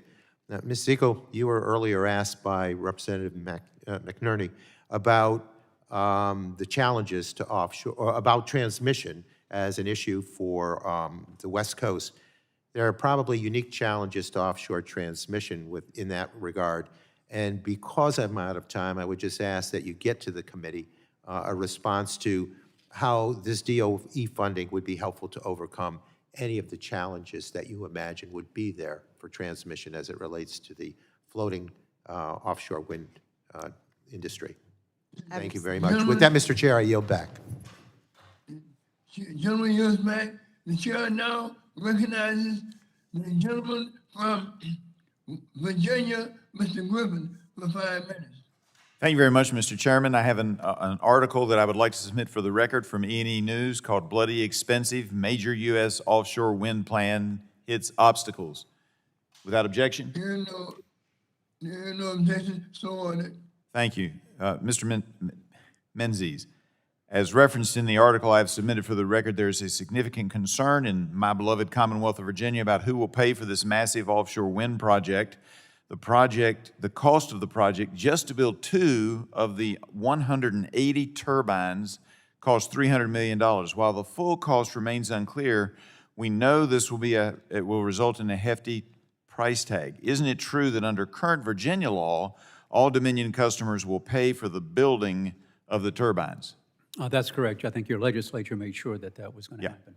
And looking at this at the national level, if the Biden administration aims to add 30 gigawatts of offshore wind by 2030, I understand that means somewhere around 3,000 new turbines. Won't nationally it also be mostly customers with some taxpayer dollars paying for those? Well, right, you just heard Ms. Eichel. Ms. Eichel said that she didn't want these costs to be put on the power developers. Well, where are those costs going to be put on? The costs are going to be put on ratepayers. If you're not aware of it, it's the residential customers pay the largest amount of all rates, over industrial users and over commercial. So when you hear things like this, make sure you know where the costs are going. I appreciate that. Mr. Hardy, I'm concerned about the impact some of the wind farms will have on our environment, particularly birds. Many of the U.S. wind farms are located in the paths that are used by migratory birds because the birds use the wind to get north and south, and the turbines are put there in order to catch the good winds. So, as Ms. Eichel said, a lot can be learned from other countries. What has your company learned in dealing with white-tailed eagles and other Palearctic bird species?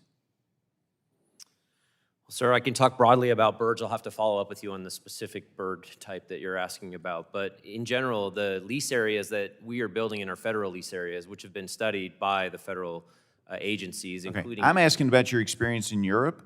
What experience has your company had in Europe?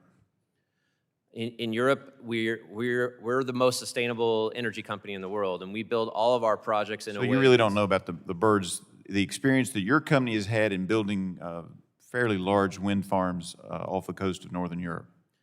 I know a little bit about that. I'm the North American CEO, and we're looking at all the environmental aspects, including right whales, fish, birds, et cetera. So I've asked specifically about the white-tailed eagle because it is the cousin of the American bald eagle and has similar habits. And that's why I wanted to know about that. If you could follow up with me later on that, I'd appreciate that. But one of the studies from Northern Europe shows that the mortality rate caused by the wind turbines is reduced 70% if you paint the turbine blades black. Now, in this article I submitted, there's a picture that purports to be the Dominion facility, one of the 2 you've already put up, and they're white. Why wouldn't y'all look into that if there's a study that says there's a 70% reduction in mortality? So I'll just have to follow up with you on these questions. Well, I do think the environment's important, and everybody assumes that wind is environmentally friendly, but as an avid bird watcher, I can assure you that there are lots of deaths caused by wind turbines. And your turbines, the blades are actually going to be about 40%, or the height is going to be about 40% greater than everything you have in Europe. Isn't that true? We'll be building projects that are larger than the projects that were built in Europe 30 years ago. The projects that are being built in Europe today are using the same technology that we're using. So they're going to be, the new ones in Europe are going to be just as big as this one you're putting off the coast of Virginia? 180 some facilities with 800 foot, almost as big as the Eiffel Tower? That's correct. All right. Mr. Menzies, back to you. Would it be cheaper and more efficient and potentially better for the environment, talking about my birds there, to invest in and deploy carbon capture technologies on existing coal and natural gas plants? Yes, we should put carbon capture on existing facilities. That will help reduce emissions. And that will help reduce emissions, and won't it also help us not leave costs stranded? Because the ratepayers have already paid for those plants. Isn't that true? That is correct. Yeah, I appreciate it. By the way, you can use that captured carbon, and you can help make some of the blades here, and you can probably use carbon black, and maybe they'll actually be black. Yeah, we can actually use, and we can use some graphene out of Southwest Virginia. I appreciate it. Appreciate the plug. Thank you all very much. I yield back. The gentleman yields back. The chair now recognizes Mr. Vesey of Texas for 5 minutes. Mr. Chairman, thank you very much, and want to thank all the panelists for being here today to discuss the importance of investing in domestic wind energy. I look forward to hearing from the panel throughout the rest of the committee to just talk about how we can provide more safer, more sustainable, and more reliable energy to Texas and the nation. As I think everybody already knows here, that Texas is one of the dominant players in wind energy. I don't think that there's any secret about that. As a matter of fact, Texas dominates the wind energy to such an extent that if we were a country to our own, we literally would rank number 5 in total wind generation in the world.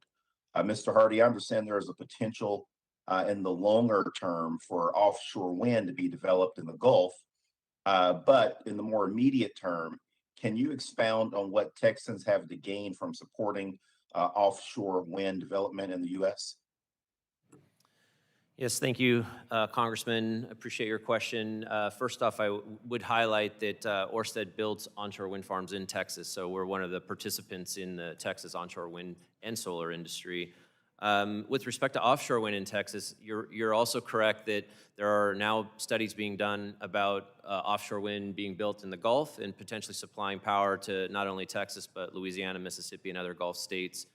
Likewise, today, there are significant supply chain activities happening in Texas, not least some of the things we talked about earlier. The Kiewit offshore substation is being built near Corpus Christi.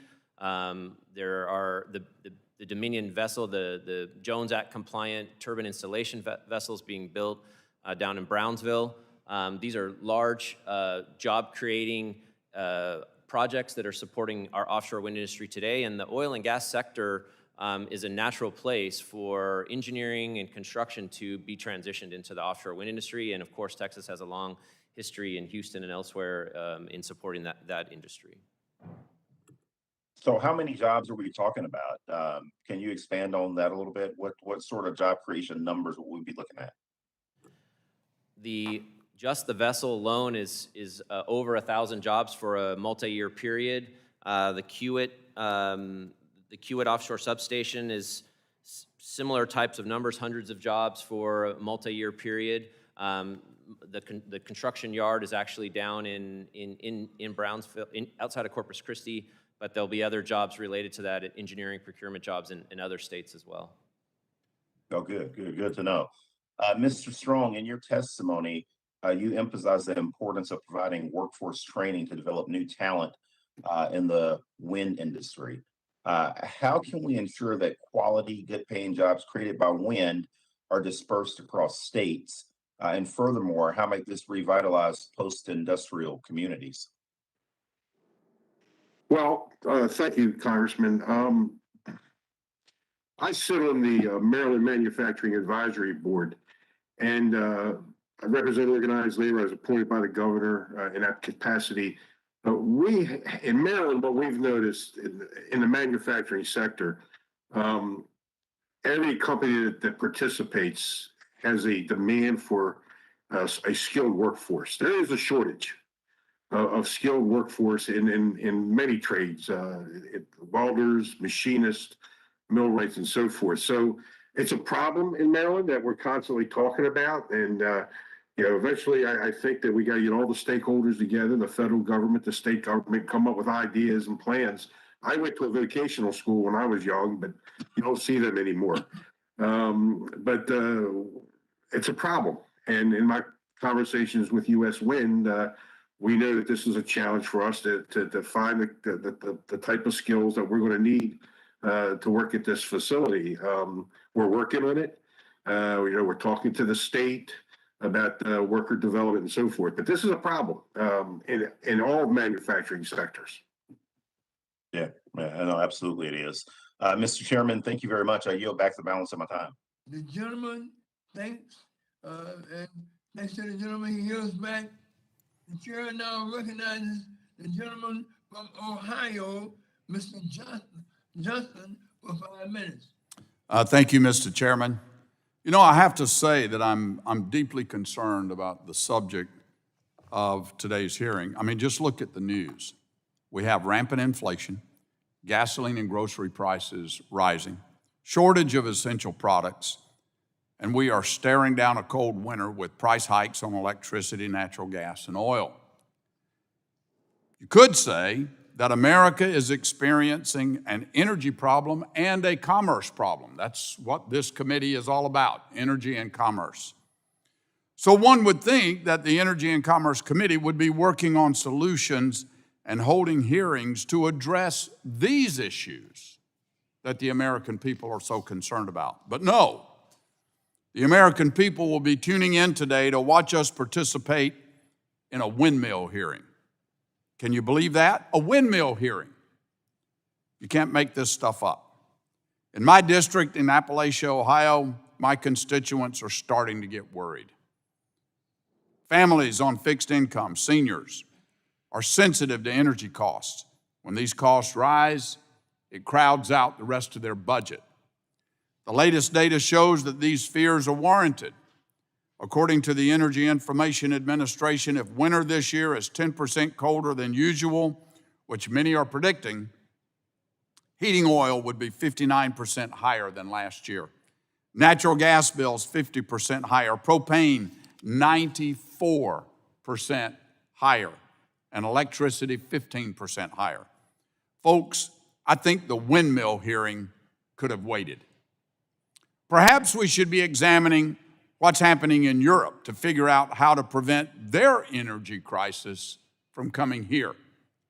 So, Mr. Menzies, you mentioned in your testimony, U.S. LNG recently helped the UK keep the lights on when the wind stopped blowing. I appreciate you mentioning my LNG export legislation, H.R. 1575. So here's my question to you. Is it true that any large-scale build-out of renewables such as offshore wind still needs to be backed up by ample supplies of reliable, abundant, and affordable natural gas or coal-fired baseload electricity?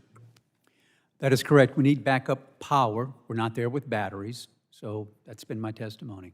Okay.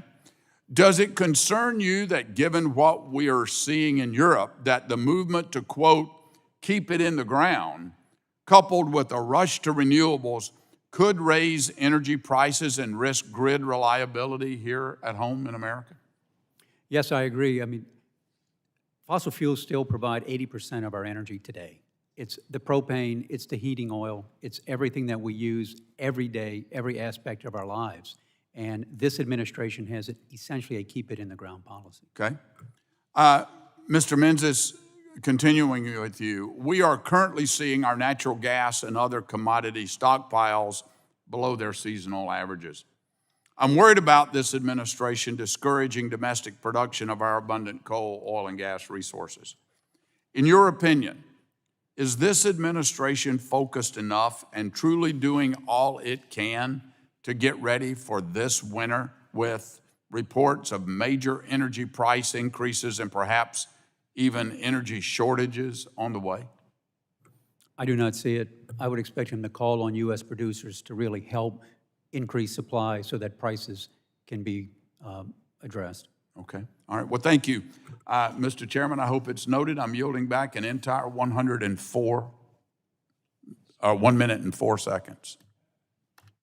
And the chair appreciates the gentleman for yielding. The chair does note it, and the chair now recognizes the gentlelady from Washington State, Mrs. Schreier, for 5 minutes. Thank you, Mr. Chairman, and thank you to our witnesses. You know, I've been listening with interest. Many of my colleagues have argued that we should be increasing our reliance on fossil fuels in order to keep energy costs down and reduce uncertainty. But there is certainty that continued reliance on fossil fuels will further warm the planet, and that is already disastrous. Also, the major impetus for transitioning to clean energy is to stop adding to atmospheric CO2 and responsibly manage climate change. So we need a full portfolio of alternative sources of energy: hydro, nuclear, solar, and wind, including offshore wind. And of course, I just want to point out that no natural gas is coming offline until we have enough renewable energy to replace it. So tying these together, which some of my colleagues are doing, is misleading, it's fear-mongering, and it's just making a bunch of excuses for doing nothing. Mr. Hardy, I have a question for you, which is, as we establish more and more manufacturing jobs here, the training, the manufacturing, the steel, what can Congress do to promote a possible export market for American-made offshore wind components? Yeah, thank you for that. Thank you for that question. You might be surprised to realize that we're actually exporting offshore wind components from the U.S. today. I talked about the Nexans cable factory in South Carolina. They're actually the first product that they're producing there. They're exporting to a project in the U.K. So this can happen quickly. We're behind in megawatts, but we're coming in where the technology is much more advanced. We have American ingenuity. We have the best labor force, good engineering schools. And so it'll be a while before we maybe have the megawatts that they have, but we can produce components and supply chain items today and export them. And some of the investments that I talked about earlier have the potential for further export in the global market. You know, I appreciate your saying that. And having visited Wild Horse Wind Farm in my district, I have seen the size of those turbines. And so just imagining them being exported is pretty remarkable. And I would just point out that even if the wind energy isn't here, converting to clean energy anywhere on the planet helps all of us. So I want to thank you for that. Ms. Seikel, I have a question for you. Given your experience in the Obama administration, I was wondering about the National Renewable Energy Laboratory's Regional Energy Deployment System model, and it has estimated that the state of Washington has offshore wind technical generation potential of more than 160 megawatt hours, or enough energy to power more than 13 million homes in the state, which we don't even have. How do you believe industry can leverage the work of the Department of Energy and the national labs to address technical and market barriers to really unlock the full potential of offshore wind? And can you talk a little bit about public-private partnerships to lower some of the supply chain barriers? Yes, thank you for your question. I think big picture, what we've learned about standing up an industry for the first time ever, which is what we're doing with offshore wind, it does take a village. And we are very lucky in the fact that we have agencies, we have the national labs, we have a number of different agencies that are able to lean in and help not only think through the technology, but the regulatory process as well. And a lot of the proposals that have come from Congress, as well as some of the appropriations supported by this committee, are going to provide important funding to help continue down that path. So I'd like to, on behalf of the American Clean Power Association and our member companies, thank the committee for your important work there. As you talk about a public-private partnership, I think there are absolutely tremendous opportunities. And previously, we were talking about cybersecurity and clean energy, and this is an area where our trade association is working directly with the national labs to create a clean energy cybersecurity incubator. So this is an industry that very much recognizes the important role that the U.S. government and elected officials are playing in helping us achieve decarbonization in the power sector, and we would love an opportunity to continue working together in that vein. Thank you. With my remaining time, Mr. Hardy, my colleague Mark Vesey talked about wind power in the Gulf. Can you just, is that viable given the climate? Yes, it's viable. The wind speeds are lower there, but the turbine technologies continue to evolve. And just like in onshore wind, the original turbines were developed for the North Seas where the wind speeds are higher. But as we move to lower wind speeds, the turbine technology, the rotor diameter to generator ratio can be built to support those low speed winds. Thank you. All right, I'm way out of time. Thank you very much. I yield back. Gentleman who yields back, the chair now recognizes Mr. Mushan for 5 minutes. Mr. Mushan, you're recognized for 5 minutes. Thank you, Mr. Chairman. I just want to point out that, people like me aren't proposing doing nothing about carbon emissions. We just want solutions and timelines that don't destroy our economy and put us in a very weak geopolitical position against the rest of the world, which is what a lot of these proposals are doing, coming from my colleagues on the other side of the aisle, and will do. I feel like I had to respond to that since we were accused of doing nothing by my colleague that just spoke.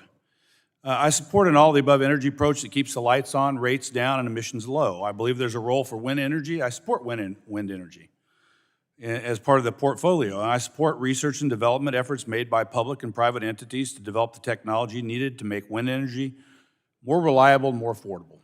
However, we have a duty to our constituents to ensure that our energy grid remains reliable and affordable, and the majority's focus on wind energy at a time when many of my constituents are seeing their energy prices soar is out of touch with the challenges facing ordinary Americans.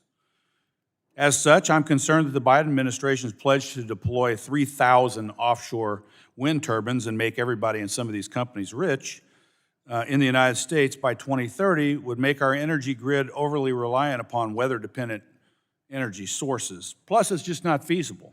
Permitting, workforce, grid infrastructure, et cetera. This type of a build-out could take decades. As we saw last month in Europe, an over-reliance on wind energy fails to meet energy needs when the wind doesn't blow, which is why we must continue to employ other energy sources like nuclear, natural gas, coal, utilizing carbon capture technologies. We all want to get our emissions down that aren't dependent on the weather. The Biden administration's unrealistic target ignores the constraints of current technology to deliver reliable, affordable wind energy. Mr. Menendez, in your testimony, you discussed access to critical minerals necessary to make wind turbines. From where are we currently getting the parts like turbines, blades, and generating equipment to build and operate offshore wind? Thank you for the question. In my testimony, I identified rare earths that are used in the magnets on these turbines. And as we did the study of critical minerals and materials in the Trump administration, we'd identified 35, and the rare earths are one of these. 14 of those rare earths we have no domestic production of. The other 31 we import over 50%, and of that amount that we import, 75% comes from China. So you should be aware of that. Therefore, we have supply chain vulnerabilities. So the short answer is we don't produce much of these things at all ourselves. We're gonna buy it from China and other foreign countries. The critical material, critical materials to make these. Understood. I also again want to point out, Mr. Upton pointed out this letter from Affordable Energy for New Jersey, and a couple of key questions. Will the work be done by an American workforce? The answer is no. Look at Rhode Island's 30 megawatt 6-turbine offshore wind project off Block Island as a benchmark. The majority of the work was performed on a specialty wind turbine installation vessel. What was completed by foreign nationals that the developers, from the developer's country of origin, something that could be considered a violation of the Jones Act. Why is that? Well, because there's a limited supply of installation vessels that provides a challenge in this area. Currently, there are 0 Jones Act qualified offshore wind turbine installation vessels in the United States. The first is under construction and not expected to sail until 2023. The second question, will it be affordable? Well, I'm not so sure. When Block Island's 6 turbines came online in 2016, the local utility paid $245 per megawatt hour for the project's electricity with a guaranteed increase of 3.5% per year. By contrast, the average price of wholesale electricity in New England last year was $31 megawatt hour. As Mr. Upton pointed out, a massive cost increase. So I guess my last question, Mr. Menzies, is what steps can the federal government take to ensure that we can develop them and manufacture and maintain offshore wind technology here in the U.S. and get control of our own supply chain to do so? Right, that's an excellent question. Look, at the department, what we decided to do, we cannot continue to rely on rare earths or critical materials or minerals manufactured in China or other countries. So we turned our labs loose to find, frankly, substitutes. Let's create new materials. Surprisingly, a lot of the advancements that we make in technologies today, we create new materials. And so that is one of the things we did. Also, recycle, reuse, we do all of this. R&D is certainly good. And if I can just respond to Ms. Zyko's point about the cybersecurity. My time has expired. I apologize. I yield back, Mr. Chairman. The gentleman yields back. The chair now recognizes the gentle lady from Colorado, Ms. Dingell, for 5 minutes. Thank you so much, Mr. Chairman, and thanks to all of our witnesses today. I'm the chair of the Oversight and Investigations Subcommittee of this hearing, and we had a hearing a while ago about the failure of the Texas grid that oil, coal, gas, and nuclear power lost twice as much power to the extreme cold as renewable energy sources. And major power companies are warning that gas supplies in Texas and the Gulf are still ill-prepared to handle cold weather conditions. I'm sorry that our colleague, Mr. McKinley, isn't still here in the room because he made a little comment about my state of Colorado. He said that we already have snow there. That's true. We already have 3 ski areas open, just FYI to everybody. But I also want to tell my colleague, Mr. McKinley, we have 0 offshore wind sources in Colorado that are powering the, as far as I know, that are powering the ski areas. But despite that, though, Mr. Hardy, your company does operate offshore wind turbines in extremely cold winter environments, don't you? Yes, a majority of our projects are built in the North Atlantic, off the coast of the UK, Denmark. And it's cold up there. It's harsh conditions. Harsh. And what happens to offshore wind turbines when there's a major cold front? The turbines are designed to operate in those environments, and we haven't had any significant issues with any reliability. So let's say you had a situation where electric resource supplies were strained. Could offshore wind actually help in severe weather conditions? It absolutely can. Why is that? Because the turbines actually perform in those environments. The wind is free, as we've talked about before. Usually when the storms come, the wind is blowing. If it reaches too high, then they need to protect themselves. But in general, in those cold winters is when the wind blows the most, and that's when we produce the most power. And so specifically up in the Northeast, when these production scale, utility scale projects are on board, we'll actually offset the need for natural gas for heating in the Northeast. And is it expensive to winterize offshore wind turbines? It's a standard part of the package. Okay, so it's not extra money, really. Okay, now let me ask you about your turbine's capacity factor, which is the ratio of actual output to the maximum possible output. How would you compare the capacity factor of offshore wind to other resources like onshore wind and fossil fuel generation? Yeah, offshore wind has the highest capacity factor of all renewable energy. It's can today, with the latest technology, exceed 60% capacity factor, whereas onshore solar was probably less than half of that, and onshore wind is somewhere in between. Okay. How has the capacity factor for offshore wind improved with advances in technology in the past decade? It's a combination of the site conditions where you're putting these turbines 15 miles offshore. Someone asked the question earlier, 15 to 20 miles offshore. The winds blow stronger and more consistently there, so that's part of it. And then the turbines are designed to capture that consistent wind. Okay. Sort of a different issue, Mr. Hardy. I understand that Orsted is pilot testing the production of hydrogen utilizing the electricity generated by some of its offshore wind turbines. Can you just briefly explain that process and what we could use the hydrogen for? I saw that the other day. I was very intrigued. Yes, green hydrogen produced by green electrons is an important aspect in the energy transition. With this green hydrogen, you can make green fuels to power the hard to abate energy markets like ship fuels, airplane fuels, et cetera. You can also use the green hydrogen mixed with nitrogen to make green ammonia for fertilizers, green hydrogen as an additive to natural gas to green existing capacity. The way it works is the electrons, you split water and you create hydrogen from splitting water through electrolysis. So why would you make hydrogen with the wind turbines rather than generating electricity? Sometimes you can use hydrogen because of the location and the cost for transmission, and it's just an augmented way to go through the energy transition. Just helps you transition to a cleaner energy source. Is that right? Yes. Great. Thank you so much, Mr. Chairman. I yield back. The gentlelady yields back. The chair now recognizes the gentleman from Michigan, Mr. Wahlberg, for 5 minutes.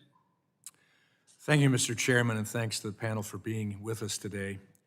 Mr. Chairman, with all due respect, let me first add to my colleagues' concerns as well that I am disappointed that at a time when we are facing rapidly rising energy prices, steep home heating costs, global supply shortages, and skyrocketing gas prices, this committee is choosing to prioritize President Biden's anti-fossil fuel agenda over ensuring that we can meet basic needs of American families during the coming winter months. And we do have them in Michigan. Frankly, it's a little mind-boggling to me how, even after witnessing what is happening in Europe, where millions of families won't be able to afford to heat their homes this winter and are entirely reliant on Russian gas, we're continuing down this self-destructive path. The Wall Street Journal put it best earlier this week when it said Putin must be amazed at his strategic luck. Now turning to offshore wind. There seem to be many benefits to exploring this technology, but I'm deeply concerned with this rush to green agenda, which would require the build-out of 30,000 megawatts by 2030. My colleagues have mentioned some of the issues with rushing this build-out, but one that hits home for me is the impact to recreational and commercial fishing and its supported livelihoods and industries. The Great Lakes provides commercial fishermen with an annual average harvest of nearly 50 million pounds. And in my district, Lake Erie supports the largest commercial fishery with its abundance of walleye and yellow perch, I know from experience. Mr. Chairman, I'd like to enter into the record this letter from the Responsible Offshore Development Alliance, RADA, a coalition of fishing industry associations with an interest in improving the compatibility of offshore wind development with their businesses. RADA announced its intent to sue the Biden administration earlier this week over its failure to comply with the Outer Continental Shelf Lands Act in its approval of the Vineyard Wind 1 project, and this letter highlights some of their concerns. Mr. Menzies, you've extensive experience examining offshore wind projects. It seems to me like when the hype starts building for these types of projects and everyone is trying to get a piece of the pie, some of the entities that have legitimate interests are left by the wayside until the last minute when it's too late. How do we ensure voices like RADA are heard and at the appropriate time are given due consideration? Excellent question. I know when we established the consortium, we set it up with the intent that all stakeholders would be heard. You have to hear from everyone. You have to give everybody a voice, and you have to build in enough time in the process. Other than that, you end up in court, and we know that's not necessarily a good outcome. And that's where it's going right now, as it appears. So let me ask you, Mr. Menzies, in their filing, the commercial fishing groups lay out evidence that this Vineyard Wind project will have severe long-term impacts on commercial fishing operations. The Army Corps of Engineers even says that, and I quote, "Due to the placement of turbines, it's likely the entire 76,000-acre area will be abandoned by fisheries due to difficulties with navigation." I'm curious, what kind of processes did you have in place as Undersecretary of Energy to consider not only the economic impacts, but the safety risks of vessels navigating around these turbines, particularly during storms and cold weather events when ice builds up on turbine blades? And if you have time to respond to Ms. Eichel's statements that you wish to, take the time. Well, I was going to say, so our process was very comprehensive. I was very much interested in offshore wind. I'm an offshore platform guy from Louisiana, so I know if you can have platforms offshore for oil and gas, you ought to be able to site platforms offshore for wind, just generally. So we had a top to bottom thorough evaluation of this. We had regular meetings with all stakeholders on this. We heard, and we knew these were not going to be pleasant hearings, or meetings rather, but we heard from the fisheries, we heard from all the interested parties. You didn't always like what you heard, but you had to make sure that you had a fair process for everybody to hear. That's why we were frankly excited about the consortium, because we thought that, if you will, we can have a federally created and funded consortium led by a state agency, right? Because the states have big issues, but to make sure that you had a process, you had to put them all in the room together. Now, you can't always reach resolution, to be sure. And the thing that we really learned in what's stark is these projects are out of sight and, if you will, out of mind.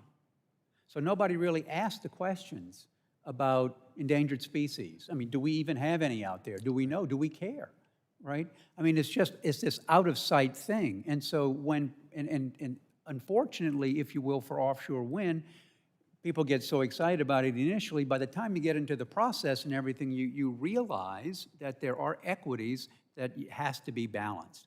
And so that's what the witnesses have been talking about here today. That was our experience there. Requesting the witness bring his answers to a conclusion. The chair, gentleman yields back. I yield back. The chair now recognizes the gentlelady from California, Ms. Matsui, for 5 minutes.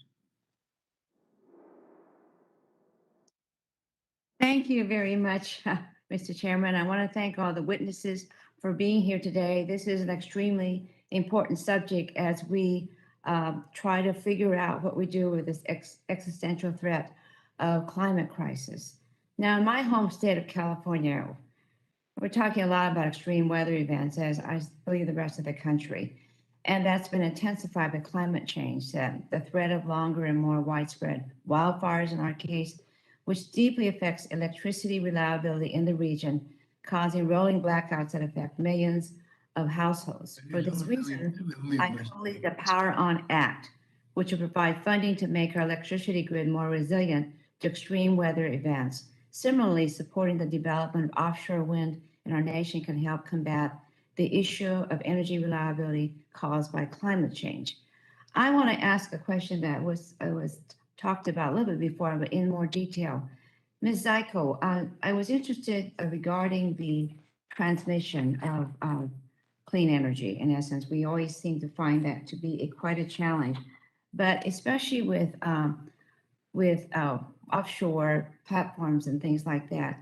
We're talking, I believe, about a backbone offshore. How would that work? For instance, it's as existence right now. Let's say if we have them in California or on the East Coast. Well, thank you for your question. California, as I said earlier, it really has an opportunity to be the global leader in floating offshore wind. But the fact that California's waters are so deep that they will require floating offshore wind turbines rather than the fixed bottom turbines that are prevalent in the East Coast. The technologies are essentially identical except for their foundations. And, as we look around the world, we see 80 megawatts of floating offshore wind turbines that have been installed globally. There are 3 multi-turbine floating projects one in Scotland, one in Portugal, and one in the UK. The New England Aquaventus project that is currently being permitted in the Gulf of Maine will be the first U.S. floating offshore wind project. So I think as we are starting this investment in offshore wind and beginning to take advantage of this technology, I think you're going to see not only projects that are going to focus on the fixed bottom turbines. They're also going to utilize the floating offshore technologies, and a lot of that is due to the leadership role that California and the members there have played in really prioritizing and getting the Department of Interior to move forward with leasing in Humboldt and Morro Bays. So thank you for your leadership there. Absolutely. I wanted to ask Mr. Hardy a question. It is my understanding that General Electric last year initiated a novel wind turbine recycling program, and that Orsted has made a commitment to sustainably recycle its turbines. Mr. Hardy, how long do your wind turbines last, and what is the protocol for ensuring they are recycled and repurposed? Additionally, is it possible to repower offshore wind turbines much the way wind turbines are repowered for onshore wind projects? Yeah, thank you for your question. Wind turbines are designed most wind projects are designed for a 30-year life, but the technology actually will allow the turbines to probably run for longer than that. And at Orsted, we take this industry very seriously, and we're the most sustainable energy company in the world, and we've made a commitment to recycle all of the blades in all of our wind turbine projects from 2030 and beyond, and we've made a commitment to have a carbon neutral supply chain by 2040 or sooner. And we, in our COP process, in the process of getting an approval to build an offshore wind farm, we have very detailed decommissioning plans that we have to submit to the regulators. So all of that is accounted for, and of course the steel and other components in these wind farms will be recycled. So the permitting process in federal waters is very robust. It's taking longer than it should, but 2 to 3 years at least from the time we submit our application, and a year or more ahead of that to do all the studies. And so a lot of things go into making sure that these projects are sustainable out at sea for the long term, including fisheries and mammals and all kinds of other things. So. Well, thank you very much, Mr. Hardy, and I think I'm out of time right now. Thank you very much. Lady yields back. The chair now recognizes the gentleman from South Carolina, Mr. Duncan, for 5 minutes. Thank you, Mr. Chairman, and thank the panelists for being here today. It's a great hearing. I actually love the idea of wind and solar. I think, in fact, I've liked it for a long time. South Carolina is home to the Clemson and Duke Energy drivetrain facility, which actually tests a lot of the turbines and the torque that's put on them and the feasibility of it. Your company, Orsted, has agreed to invest a good bit of money in South Carolina with Nexon's project for undersea cables for the transmission. It all works, but also know it's very costly, and I don't know that wind and solar projects actually are that feasible without a lot of government subsidies that we see. So we've got to get beyond where the government is supporting this industry. I remember John Kerry talking about, he's our climate czar, I think, talking about wind off the coast of Cape Cod a long time ago. That had to be in the early 2000s. How many wind turbines are off the coast of Cape Cod? None. Zero. How many are off the coast of Malibu or Debbie Do in South Carolina, Hilton Head? None. I think we have 7 off the coast of Rhode Island. We may see them, but I would ask anyone that's really interested in seeing wind turbines off the coast of their home state to go to Iowa or Panhandle of Texas, and don't just go during the daytime when you see all those turbines out there and it looks real groovy because they're spinning and they're creating energy. Go at night. Go at night, because what you're going to see is this massive red blob of safety lights that are on top of those turbines to keep the airplanes from flying into them. And I'm not talking about just one. I'm talking about hundreds and hundreds of turbines, all blinking in unison, big red lights. And you tell me you want that off the coast of New Jersey, Mr. Chairman of the full committee. Tell me you want that off the coast of Miami or Malibu. You don't. So there's an issue there that is aesthetics that is often left out of this debate. And I go back to what I was saying. We don't have them off the coast of Cape Cod because John Kerry and his crowd didn't want them, ultimately, within sight of land. We have this debate about offshore drilling platforms, Mr. Menzies, which I support. We talk about South Carolina, and we were trying to work on getting some energy development out there. People didn't want to see those platforms off the coast, but where we were talking about was well over the visible horizon. You wouldn't see them unless you got in a boat, and if you got in a boat, take a fishing rod and go out there and see them and fish. Same thing's going to happen with wind turbines. I think they're great fisheries, and there's some benefits for it. But the left keeps holding up Europe as a model and an example of, you know, clean energy and wind turbines, offshore energy development. They're still as reliant on coal today as they were when they put those turbines off the coast, because coal and natural gas have to supplement it. And while I'm talking about natural gas, let me tell you, we have the ability in this country to export natural gas to Europe, to our friends, to lessen their dependence on foreign sources of energy. We don't. We don't, because now the president has green-lighted Nord Stream 2 pipeline, which is coming from where? It's coming from Russia. They're bringing Russian gas to Europe. Europe is now relying on Russia and Vladimir Putin to bring gas to Europe to meet their energy needs. Energy policy in Europe is a disaster. They're relying on Russian gas, which is dirtier. It burns dirtier and puts more emissions in the atmosphere that we don't like. When we talk about climate change and other things, Russian gas is dirty. But we can't just talk about Europe burning Russian gas, because New England's burning Russian gas too. We won't run a pipeline from Bill Johnson's district in western Pennsylvania, the Marcellus Shale, right up to New England. We won't run it because they don't like pipelines. They kill pipelines. This administration killed pipelines in this country. They don't like pipelines in New England to bring cleaner burning U.S.-produced natural gas, which we have an abundance of, but they'll bring an LNG ship from Russia to Boston's harbor and export or import Russian LNG and burn dirty Russian gas. Who sells that gas? Vladimir Putin sells that gas, and he and his oligarchs end up benefiting from it. The hypocrisy is glaring on this when we have the gas here and we're trying to put wind turbines offshore and can't do it without government subsidies. It's unbelievable. You know, I was on the Natural Resources Committee, and I filed some bills that deal with Migratory Bird Treaty Act and endangered species, because condors and golden eagles and migratory birds of all sorts, not just waterfowl, are killed every year by wind turbines. But we ignore that dirty fact, and we'll expedite wind turbine permits to allow wind farms to be built in this country, and we will slow walk oil and gas development, stuff that works. And I got vilified because I just wanted to treat the wind industry fairly with the Migratory Bird Treaty Act.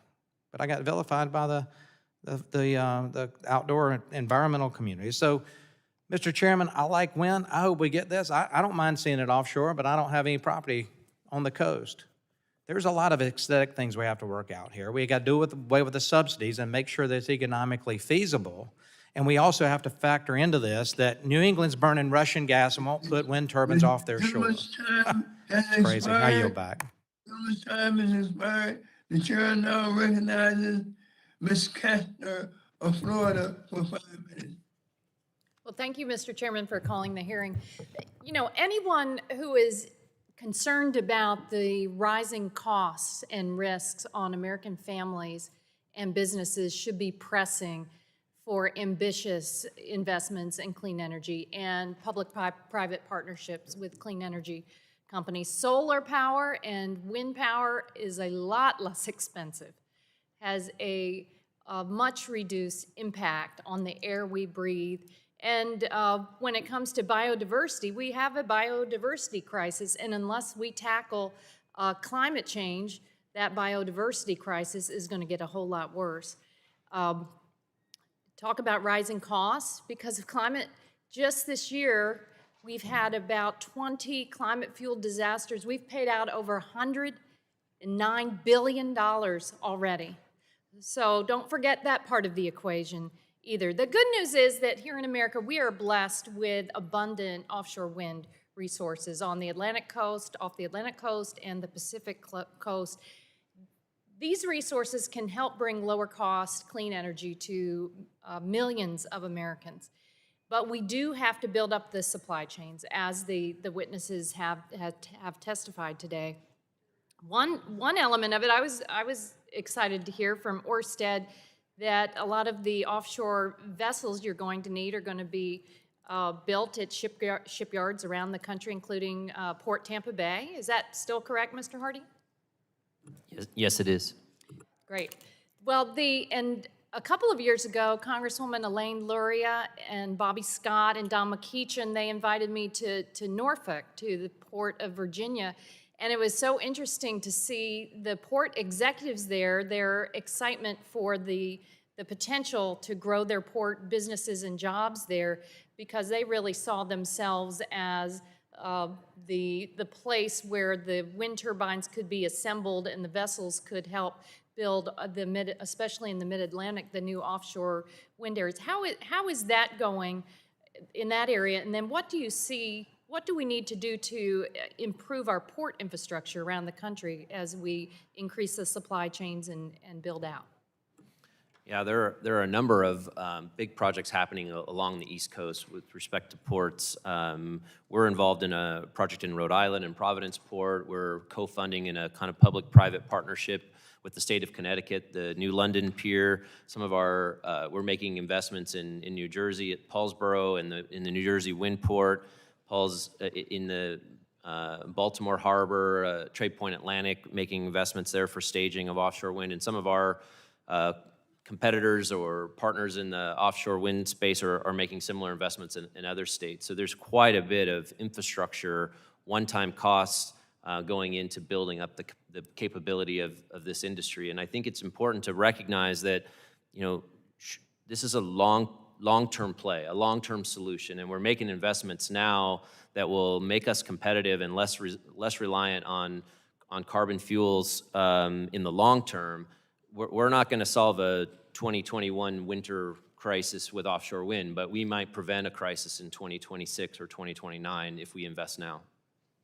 Thank you. So you all have recommended a number of things already. Extending tax credits for offshore wind. Ms. Seikel, you favored that, correct? Yep, absolutely. Along with reauthorizing and expanding the DOE research, development, demonstration of offshore wind technologies. Is that Yes, right? that is correct. Developing a national offshore wind transmission plan. Yes. Ensuring the U.S. territories that don't get a lot of attention, the territories can take advantage of offshore wind. Yes. Is that another recommendation? Yes. We talked about upgrading ports, coordinating the clean energy training programs to strengthen the diversity and inclusivity of the workforce. Is the clean energy and offshore wind industries, are they committed to doing that? Yes. And then encouraging the Department of Interior to take a regional approach to offshore wind leasing that minimizes the environmental impact. You've discussed that a little bit Yes, already as absolutely. well. That's terrific because that lines up with the major report issued last year from the Select Committee on the Climate Crisis, where we surveyed businesses and manufacturers, labor leaders all across America on what is our plan of action. And so I'm glad that they're aligned there.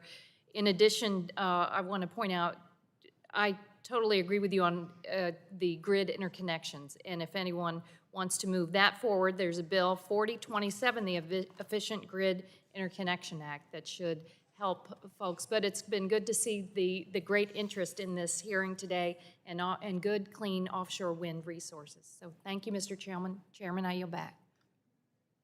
The gentlelady yields back. The chair now recognizes the gentleman from Alabama, Mr. Palmer, for 5 minutes. I thank the chairman. Mr. Menzie, based on, first of all, I want to address a comment by Mr. Hardy that the life cycle for a turbine is 30 years when I think the functional life cycle for a wind turbine is about 20. Well, I've got the reports here that would indicate otherwise, and I'm not surprised that you would disagree. You're going to defend your industry. Mr. Menzie, based on what we're seeing from Europe, these massive offshore turbines, along that same line.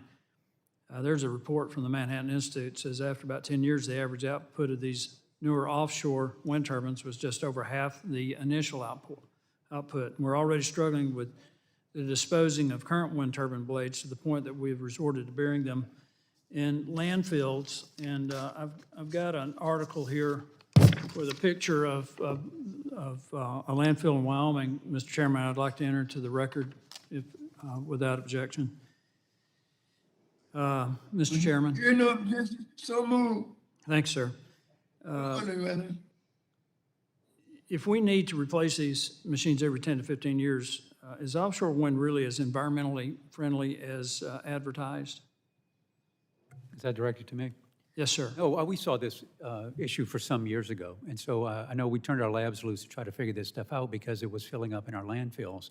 And we made special trips out there to NREL in particular to see if they could help, you know, with the problem. But it was a growing problem. Yeah.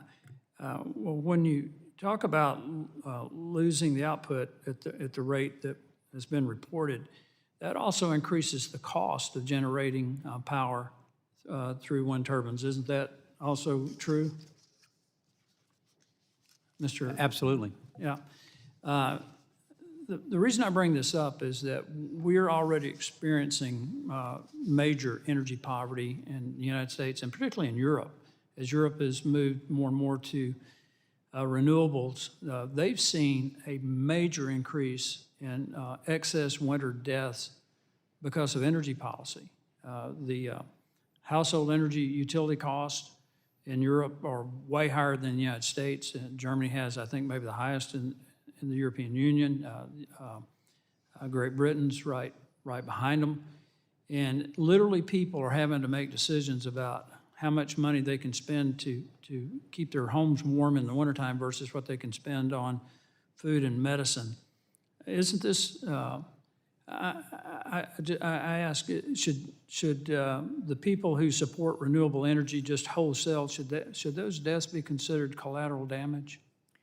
Well, that's certainly one way to look at it. I will tell you, one of the reasons for the high cost in Europe were they moved very early on high feed-in tariffs to build renewables. Mm-hmm. And they're still stuck with those higher than market costs. So the citizens of Europe are burdened with higher costs because of something the policymakers, decisions they made years ago. They're still bearing the high cost of feed-in tariffs to build renewables. Well, and it's interesting that they're having to back up these renewable projects, particularly the wind turbines, with natural gas and now coal, because of what happened in the North Sea recently. We saw when those shut down or quit providing adequate output, they had to resort to natural gas. Natural gas prices spiked, which makes the energy poverty issue even greater, and they then reverted back to coal. And I'm not against renewables. Don't get me wrong. I worked for 2 international engineering companies. I worked in environmental systems. I get it in terms of what we need to do. But I grew up dirt poor. I mean, we heated our house with a coal heater that sat in the kitchen with a pipe that went outside through the wall. So I understand what it's like to live in an inadequately heated home. There are millions of Americans that are suffering that as well.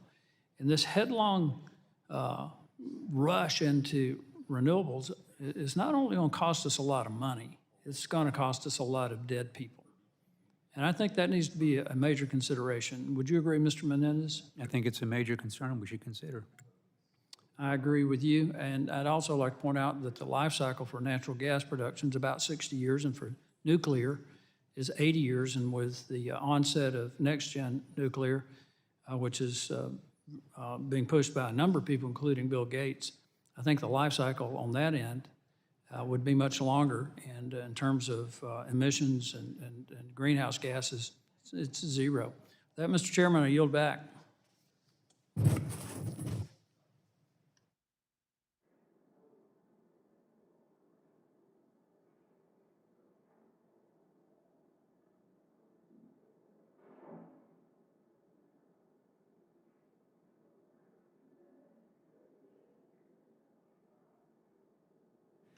Mr. Chairman, you needed to unmute yourself. The chair now recognizes. Mr. Chairman, I failed to.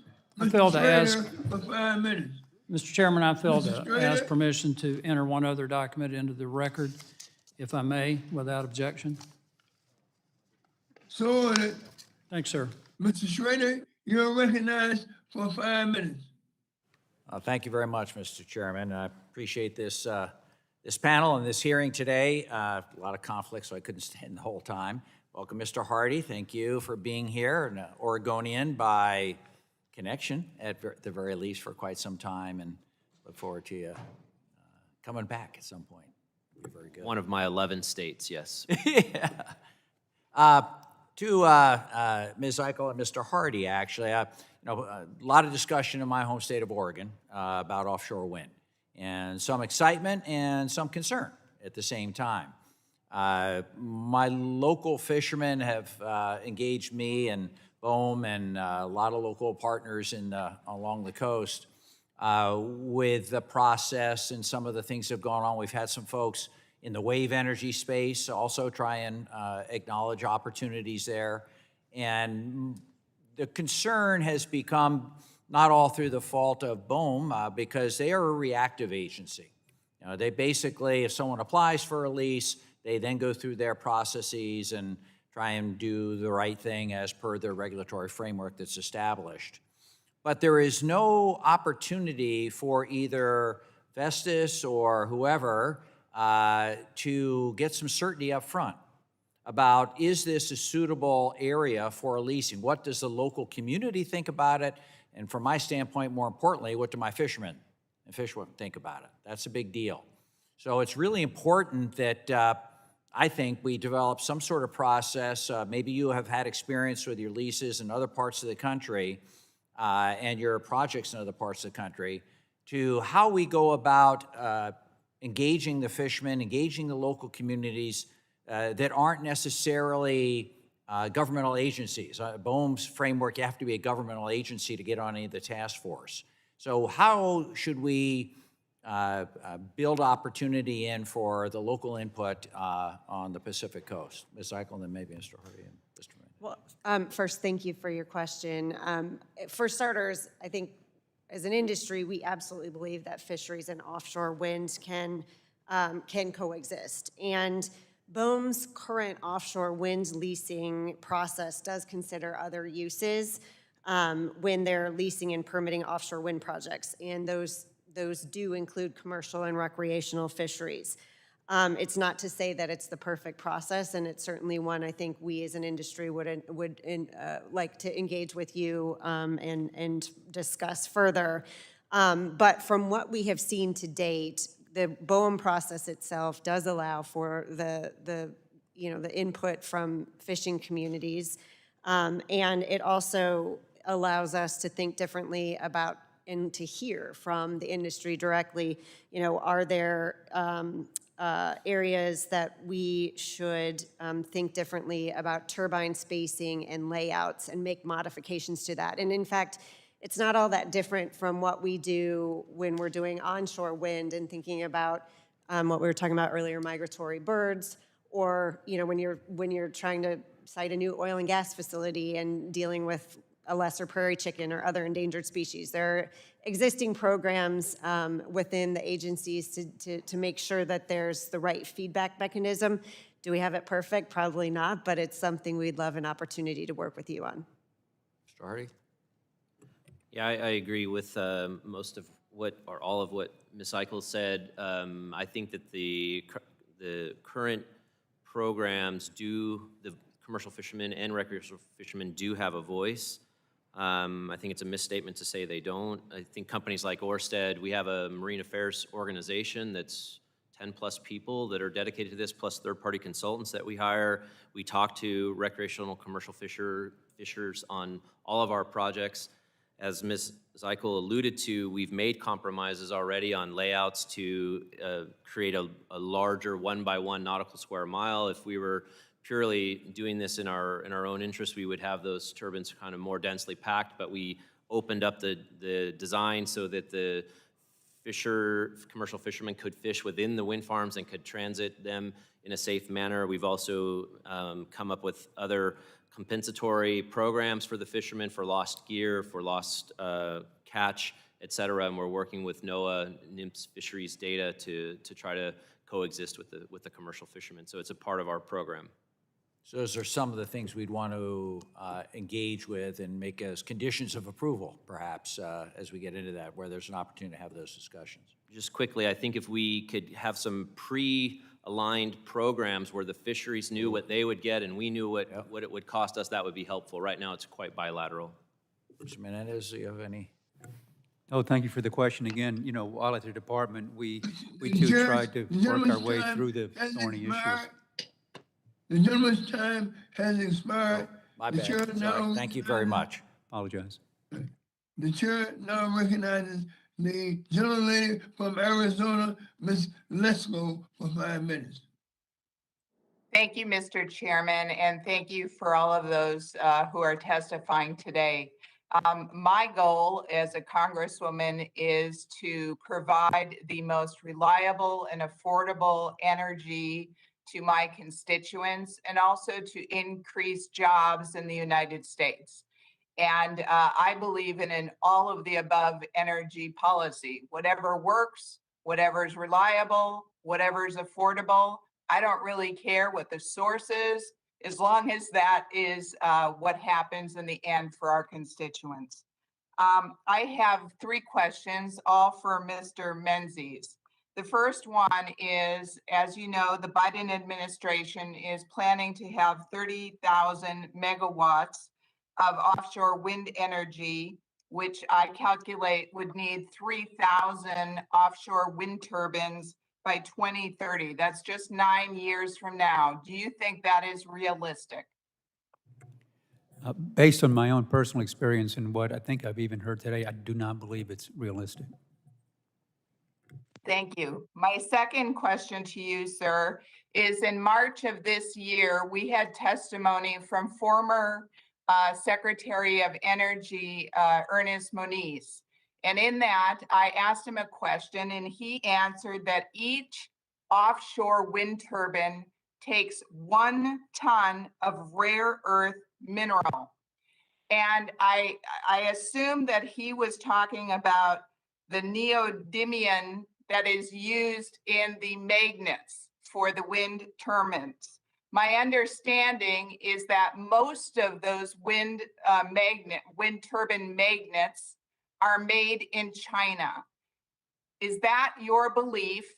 And I also, a follow-up question, I just saw recently, September 24th, the Biden administration actually is doing an investigation into the effect of imports of neodymium magnets on U.S. national security because so many of them are produced offshore.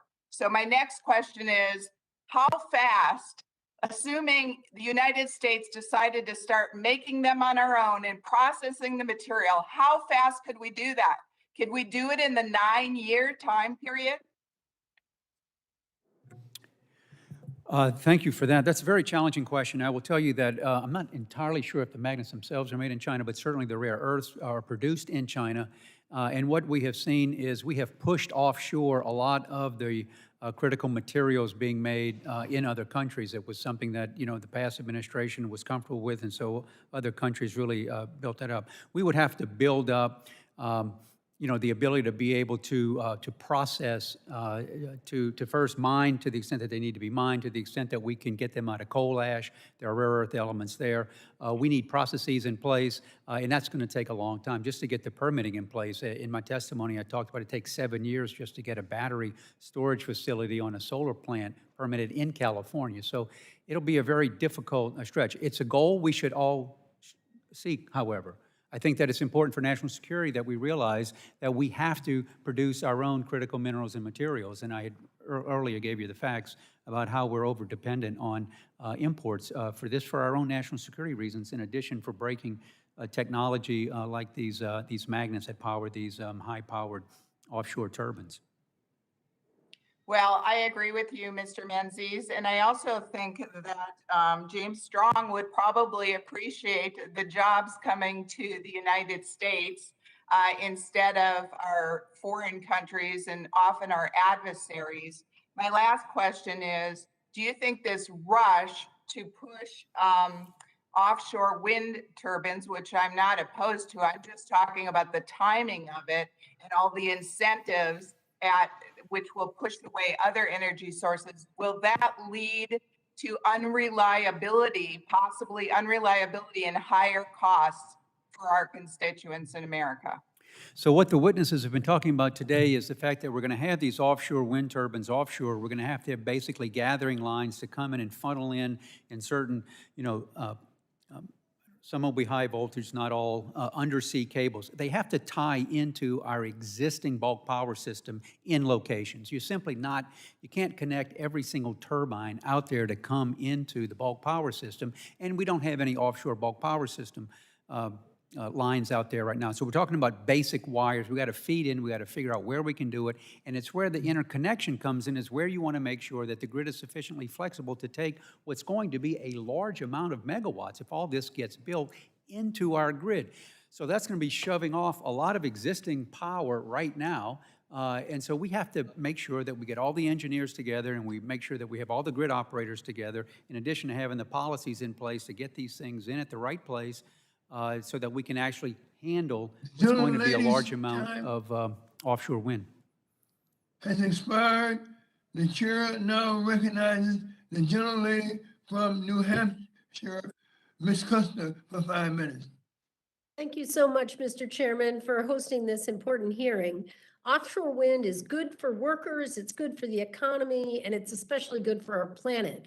Meeting President Biden's goal of creating 30 gigawatts of offshore wind power by 2030 could create more than 80,000 good-paying jobs for workers, generate $25 billion annually in economic output, and all while reducing our carbon emissions and saving our planet. So that's just the first step. According to research by Environment America, offshore wind could more than meet the New England region's future needs. Presently, offshore wind makes up a tiny fraction of power generation in New England.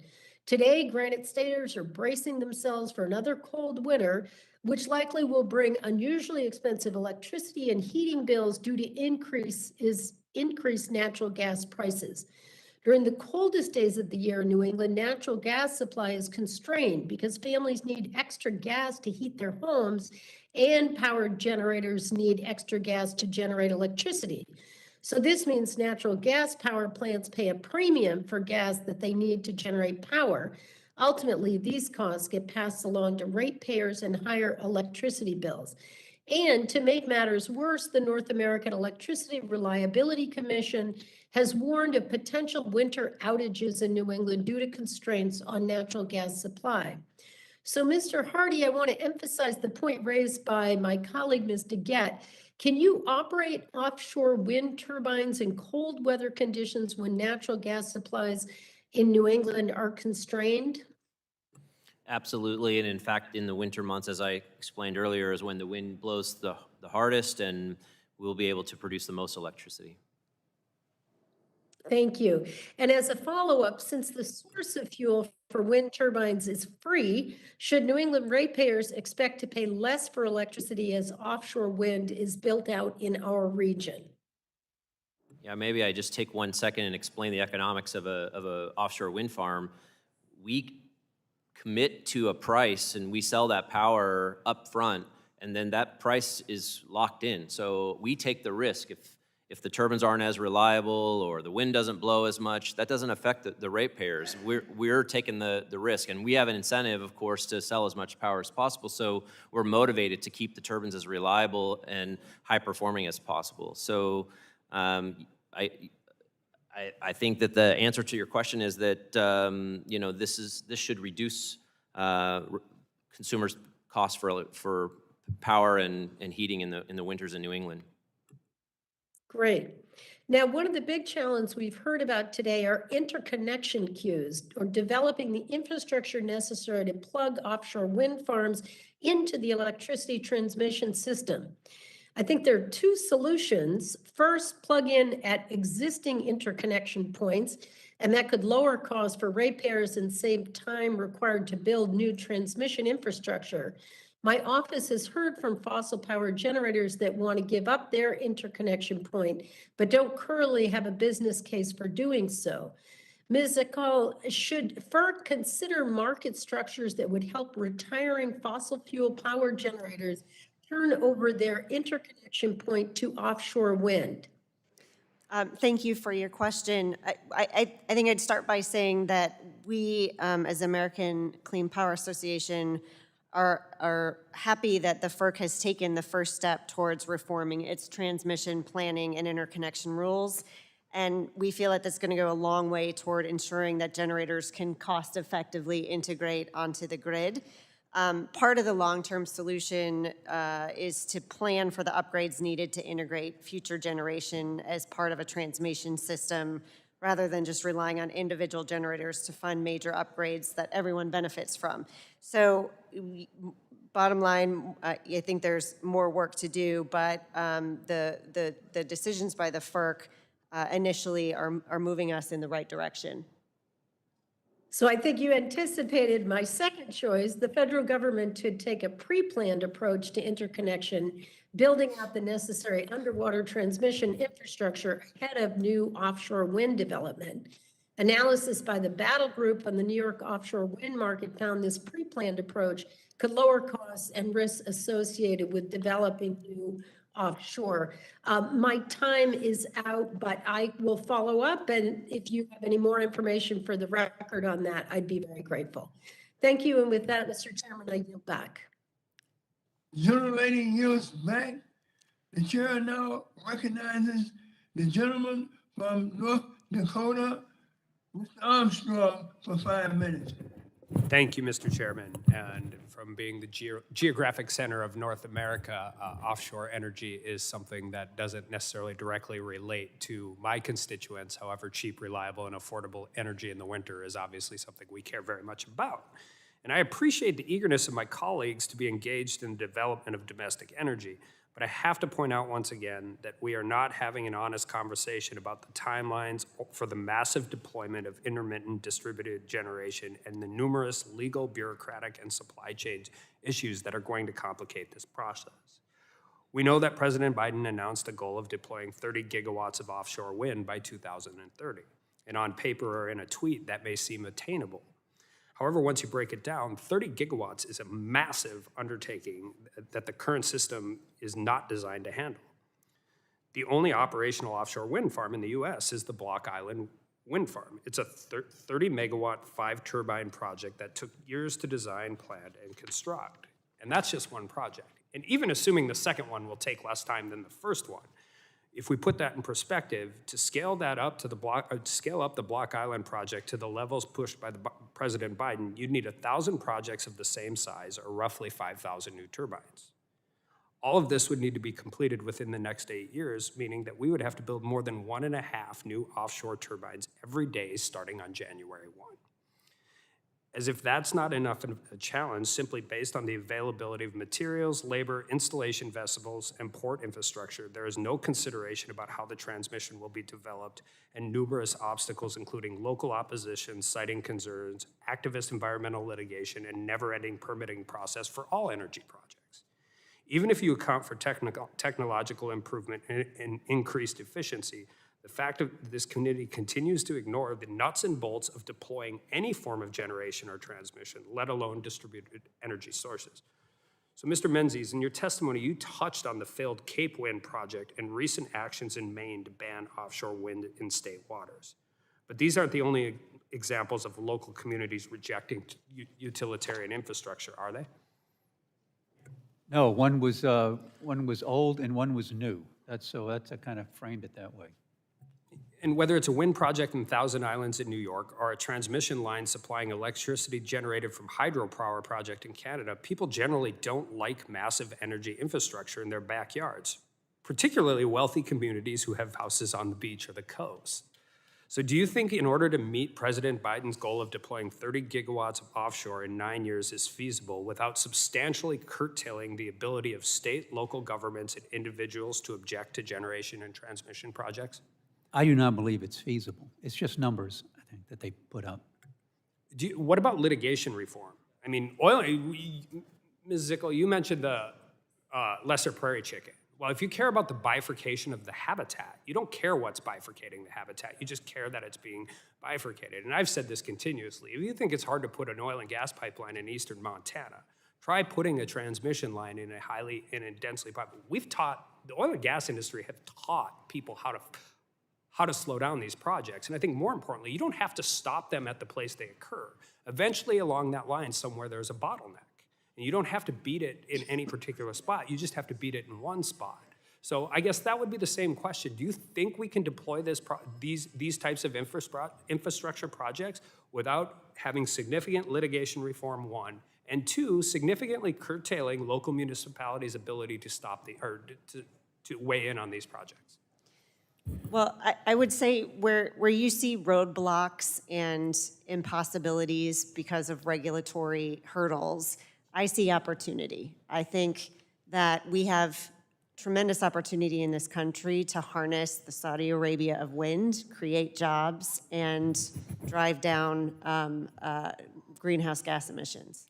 I don't disagree with any of that, and I'm going to go to Mr. Menzies. I was a very big fan of President Trump's 57 nationwide permits legislation, which continually gets imposed. I just don't think we can do it without significant regulatory and litigation reform. And I think we need to be honest with the American people about what the problems are with getting these. Listen, it doesn't matter if it's a gas pipeline. It doesn't matter if it's a transmission line. It doesn't matter what it can be a clover leaf for a highway. If we don't solve this problem, we continue to have these hearings and we continue to put these pie-in-the-sky deadlines in place that just simply are unattainable. And we have to deal with the litigation and permitting reform. And with that, I would just let you close with my exactly 0 seconds left. Thank you very much for the question. Time has expired. The chair now recognizes the gentle lady from California, Ms. Barragan, for 5 minutes. Thank you, Chairman Rush, for holding this important hearing on offshore wind, which has great potential to help our country reach 100% clean energy while creating good paying union jobs along our coast. Ms. Zickel, one barrier to offshore wind is the lengthy amount of time it's expected to take to build an offshore wind farm, which could be 5 to 10 years. The climate crisis means we must move as fast as possible. What are the most meaningful steps the federal government can take to shorten this length of time so we can connect that clean energy to our grid faster? Great, thank you for your question. The encouraging thing is I think between the steps that have been taken by the Biden administration plus the good legislation that's been proposed in the bipartisan infrastructure framework, as well as the Build Back Better legislation, we've got the core components there. And first and foremost is we just, as an industry, need certainty and predictability in the permitting process. Second, the tax credits and the direct pay options are crucially important as we think about the future and where we need to go. And the last piece of this, I think, is around the domestic manufacturing incentives. We spent a lot of time today talking about the jobs and the opportunities that we have to grow this industry and create jobs. And those manufacturing credits, I think, would be very crucial to us, not only being able to build these projects, but having a higher and higher degree of domestic content in the projects themselves. Thank you very much. Mr. Hardy, while offshore wind won't cause an oil spill like we're living with in Southern California, it will expand maritime activity at our ports, oceans, and coastal communities. How are you working with communities to advance environmental justice and address frontline community impacts? Yeah, thank you. As I've said a number of times, we're the world's leader, and we're trying to build this industry sustainable and for the long term. And so when we think about what we need to do to stand up this industry in the U.S., we think about supply chain, we think about training, and we think about the port infrastructure, and we think about the workers that we'll need. And so we've got specific initiatives to bring the opportunity to all Americans to participate in this industry. And one specific example of something that we did in New Jersey, we invested $11 million in Zeem Solutions, which is a electric truck initiative to convert drayage trucks at the Port of Newark into electric trucks and to build a charging station for those trucks with offshore wind. The communities around the Port of Newark are particularly susceptible to the pollution, just like many other communities in port locations. So we think that could be used as a model for other initiatives that we could do both on the East Coast and West Coast. Well, thank you, and thanks for bringing that up in particular. I represent the Port of Los Angeles, so anything we can do around the ports is something important to me.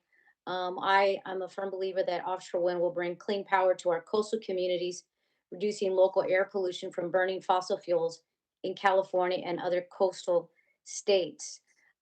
Ms. Zeichel, as we look to develop offshore wind off the West Coast, what kind of port infrastructure upgrades are needed at our West Coast ports? I know you touched a little bit about the East Coast, so I wanted to get your input about the West Coast ports, and will this be an additional source of job creation? So for starters, I think there's great opportunity for port revitalization, and it very well fits within the broader goals of a just and fair energy transition. The kinds of investments in port communities, whether you're on the East or West Coast, and even though we're talking about a different kind of technology for the West Coast, I still think you're going to see a lot of those same opportunities for port revitalization and the same kind of investments Mr. Hardy was speaking to. And not only, is that great from an economic perspective, but these port communities for a long time have been the underserved communities that have been struggling with some of the worst air pollution challenges. And with these opportunities, not only are we addressing the economic piece of the puzzle, we're also addressing the environmental and public health components as well. Thank you. And right on time, Mr. Chairman, I yield back. The gentlelady yields back. The chair now recognizes the gentleman from the great state of Georgia, Mr. Carter, for 5 minutes. Mr. Carter, you're recognized for 5 minutes. The gentleman doesn't respond. The chair now recognizes the gentleman from Pennsylvania, Mr. Joyce, for 5 minutes. So, Mr. Chairman, as you know, we're in a series of votes. Dr. Joyce is actually en route back from the floor back to here. Well, so he should be here in about 2 minutes if he walks fast. We'll proceed. The gentlelady from Delaware, Ms. Blunt Rochester, is recognized for 5 minutes. Thank you, Mr. Chairman, and thank you so much to the witnesses and our ranking member, Upton. The National Renewable Energy Laboratory calculated that the offshore wind industry could provide over 2,000 gigawatts of energy a year. That's almost double the amount of energy our country uses annually. Additionally, a recent University of Delaware report estimates that the offshore wind industry has the capacity to generate up to $109 billion of economic development over the next 10 years. Not only does the offshore wind industry have the potential to address the ongoing crisis, but it also has the potential to create good-paying union jobs, quality of health, and a more equitable economy. This February, I introduced H.R. 862, the Climate Action Planning for Ports Act of 2021, which would reduce the impacts of pollution around our nation's ports. As Ms. Barragan mentioned, ports are often adjacent to low-income communities and communities of color, groups that are disproportionately bear the brunt of pollution and climate impacts. And so I do want to follow up a little bit more with Mr. Hardy and Ms. Zeichel. I wanted to come at it from the benefits for the communities, and if we could speak a little bit about that. And also, I wanted to touch on the chairman's comment about diversifying the industry as well. I know the question was asked and the answers were kind of vague, and I would love to hear from a union perspective as well as you, Mr. Hardy and Ms. Zeichel. So I'll turn it to you, Mr. Hardy, if you could just talk about ports, but also about diversifying the industry. Yes, thank you for your leadership on this important topic. As a company ranked 3 times the world's most sustainable energy company, we share your values. As I said many times, we're trying to build this industry in a sustainable way, and the intersection between port communities and offshore wind presents an opportunity for positive change. As I mentioned just in the answer to the last conversation, we've made a big investment, $11 million investment with Zeem in the Port of Newark, but not just to transition those drayage trucks into electric, but also to create training and certification programs and job opportunities for the local residents of the Newark area and the port communities. Likewise, in Maryland, we just announced a zero-emission operation and maintenance hub where we'll host our CTVs, our crew transport vessels, to service our Skipjack 1 project. And again, we'll be working there to train folks to enter this sector, and we'll be targeting folks from disadvantaged communities, and we've set aside specific funds for attracting and recruiting people into this industry, and we're very committed to trying to make it an equitable transition. I would love to follow up with you as well as Mr. Strong. I think the issue of affordability, reliability, and equity are all intertwined in this conversation. And Ms. Zeichel, earlier this month, I introduced 2 bipartisan pieces of legislation with Representatives Malinowski and Kinzinger. HR 5495, the Building Resilient Supply Chains Act, and HR 5492, the Manufacturing Economy and National Security Act. I could speak on and on about what we hope to accomplish with that, but I want to ask you, if we don't swiftly act to promote the domestic production of wind turbines, how will that impact our global competitiveness? Well, for starters, I mean, I think that a lot of the policies that are currently being discussed are going to help solve for these things, whether that's the manufacturing tax credits or the requirements around domestic content. I think there are a lot of good ideas that are currently out there in the mix, and hopefully before the end of the year we'll get across the finish line. At the same time, what I think is so important about this opportunity is this is the first. I've been working on climate policy for 2 decades, and this is the first time we've actually been talking about not just an energy transition, but an energy and justice, energy and environmental justice transition. This is something our industry takes very, very seriously. We spend a lot of time one-on-one with our board members looking at what are potential best practices across the industry rather than just by a company-by-company basis. So I think there's great room for improvement, and it's something we would love to work together on. I would love to work together with you on that as well, and I thank you, and I yield back 1 second. The gentleman does yield back. The chair now recognizes the gentleman from Georgia, Mr. Carter, for 5 minutes.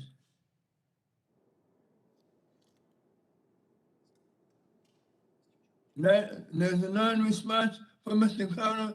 Mr. Joyce from Pennsylvania is recognized for 5 minutes. First, I want to thank Chairman Rush for allowing me to wave on to this subcommittee hearing today, and thank all of you witnesses for appearing. As we begin this next decade, American energy needs will only continue to grow.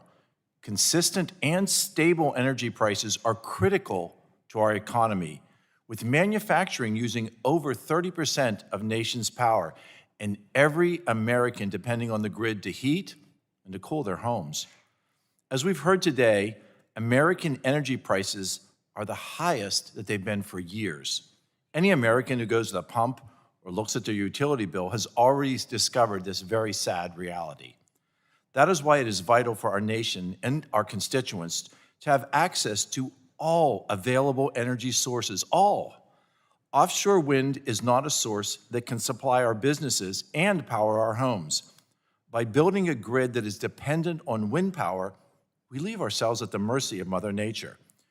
We've seen this. We've seen it in the United Kingdom, where their over-reliance on wind for 25% of their power has led to volatile prices when wind output dropped by over 2/3.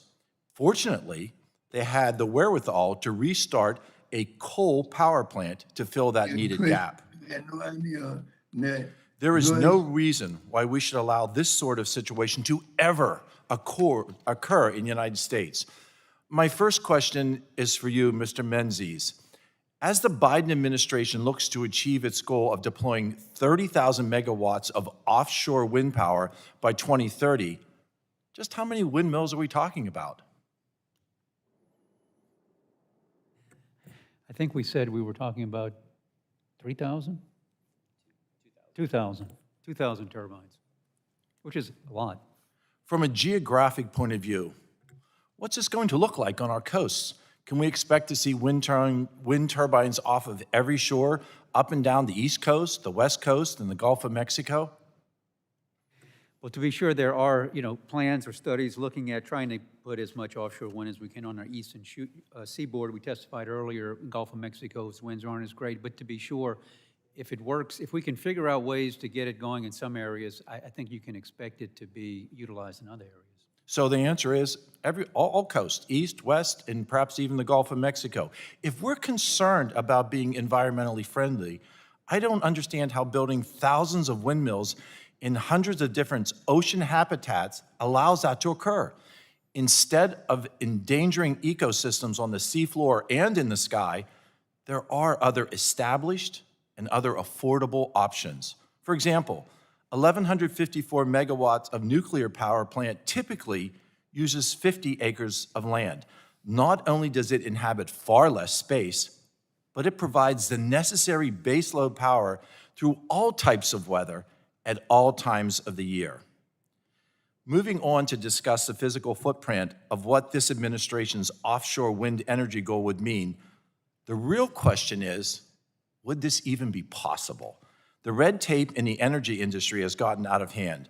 In terms of offshore power specifically, the Bureau of Ocean Energy Management gives a timeline that would occur over 10 years for a single project to be planned, permitted, and built. One project. Mr. Menzies, in this regulation of environment, would the construction of that many offshore windmills even be possible? Not within the time frame announced. So the goals to have this amount of wind power by 2030, from your perspective, is not attainable. Correct. Overregulation is both expensive and, unfortunately, it's a job killer. I hope to work with my colleagues on reforms that will allow our nation to have safe and stable energy prices moving forward, and to utilize the necessary energy that is under the feet and has already been developed here in the United States. I again would like to thank Chairman Rush for allowing me to wave on to this important hearing, and I waive my remaining 30 seconds back.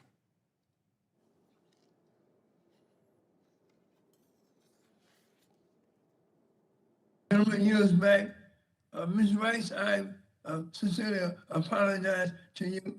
The order should have been reversed. So now, if you would, Ms. Rice, you're recognized for questioning the witnesses. Thank you so much, Mr. Chairman, and thank you for allowing me to wave on to this very important hearing.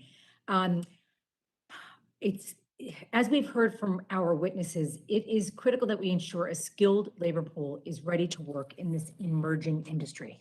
I am very proud of the workforce development efforts already underway at Stony Brook University and Farmingdale State College in my home state of New York. These institutions are partnering with the state to establish a new and innovative offshore wind training institute, which will train 2,500 workers as part of the largest public investment in offshore wind workforce development by any state in the country.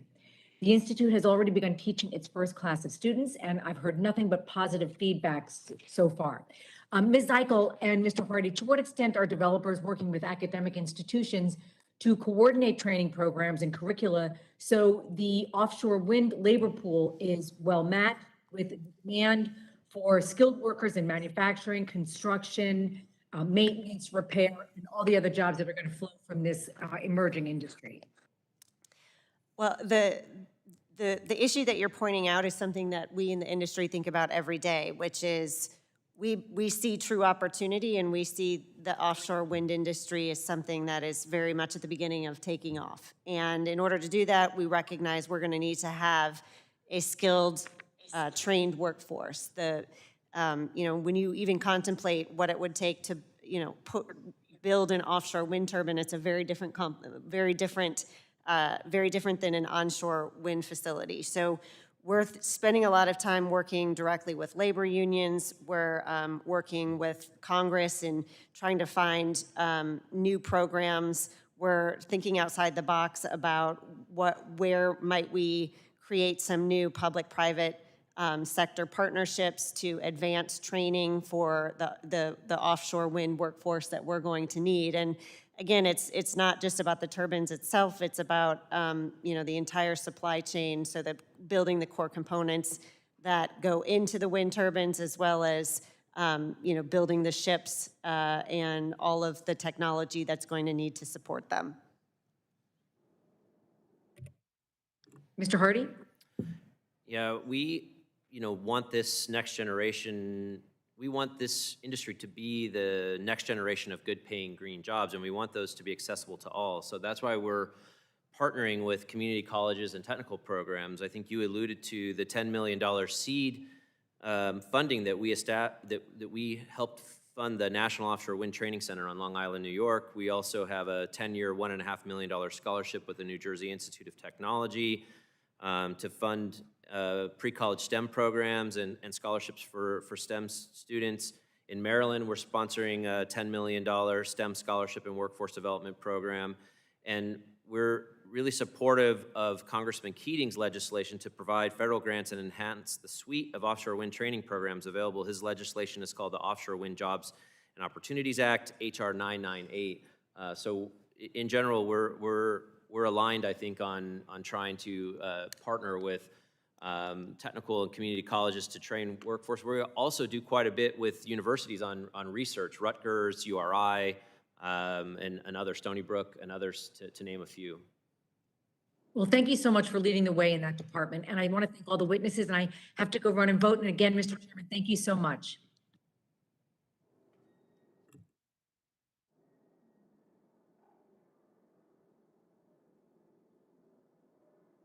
The gentlelady yields back. The chair now understands that Mr. Carter has returned. Mr. Carter, you're recognized for 5 minutes.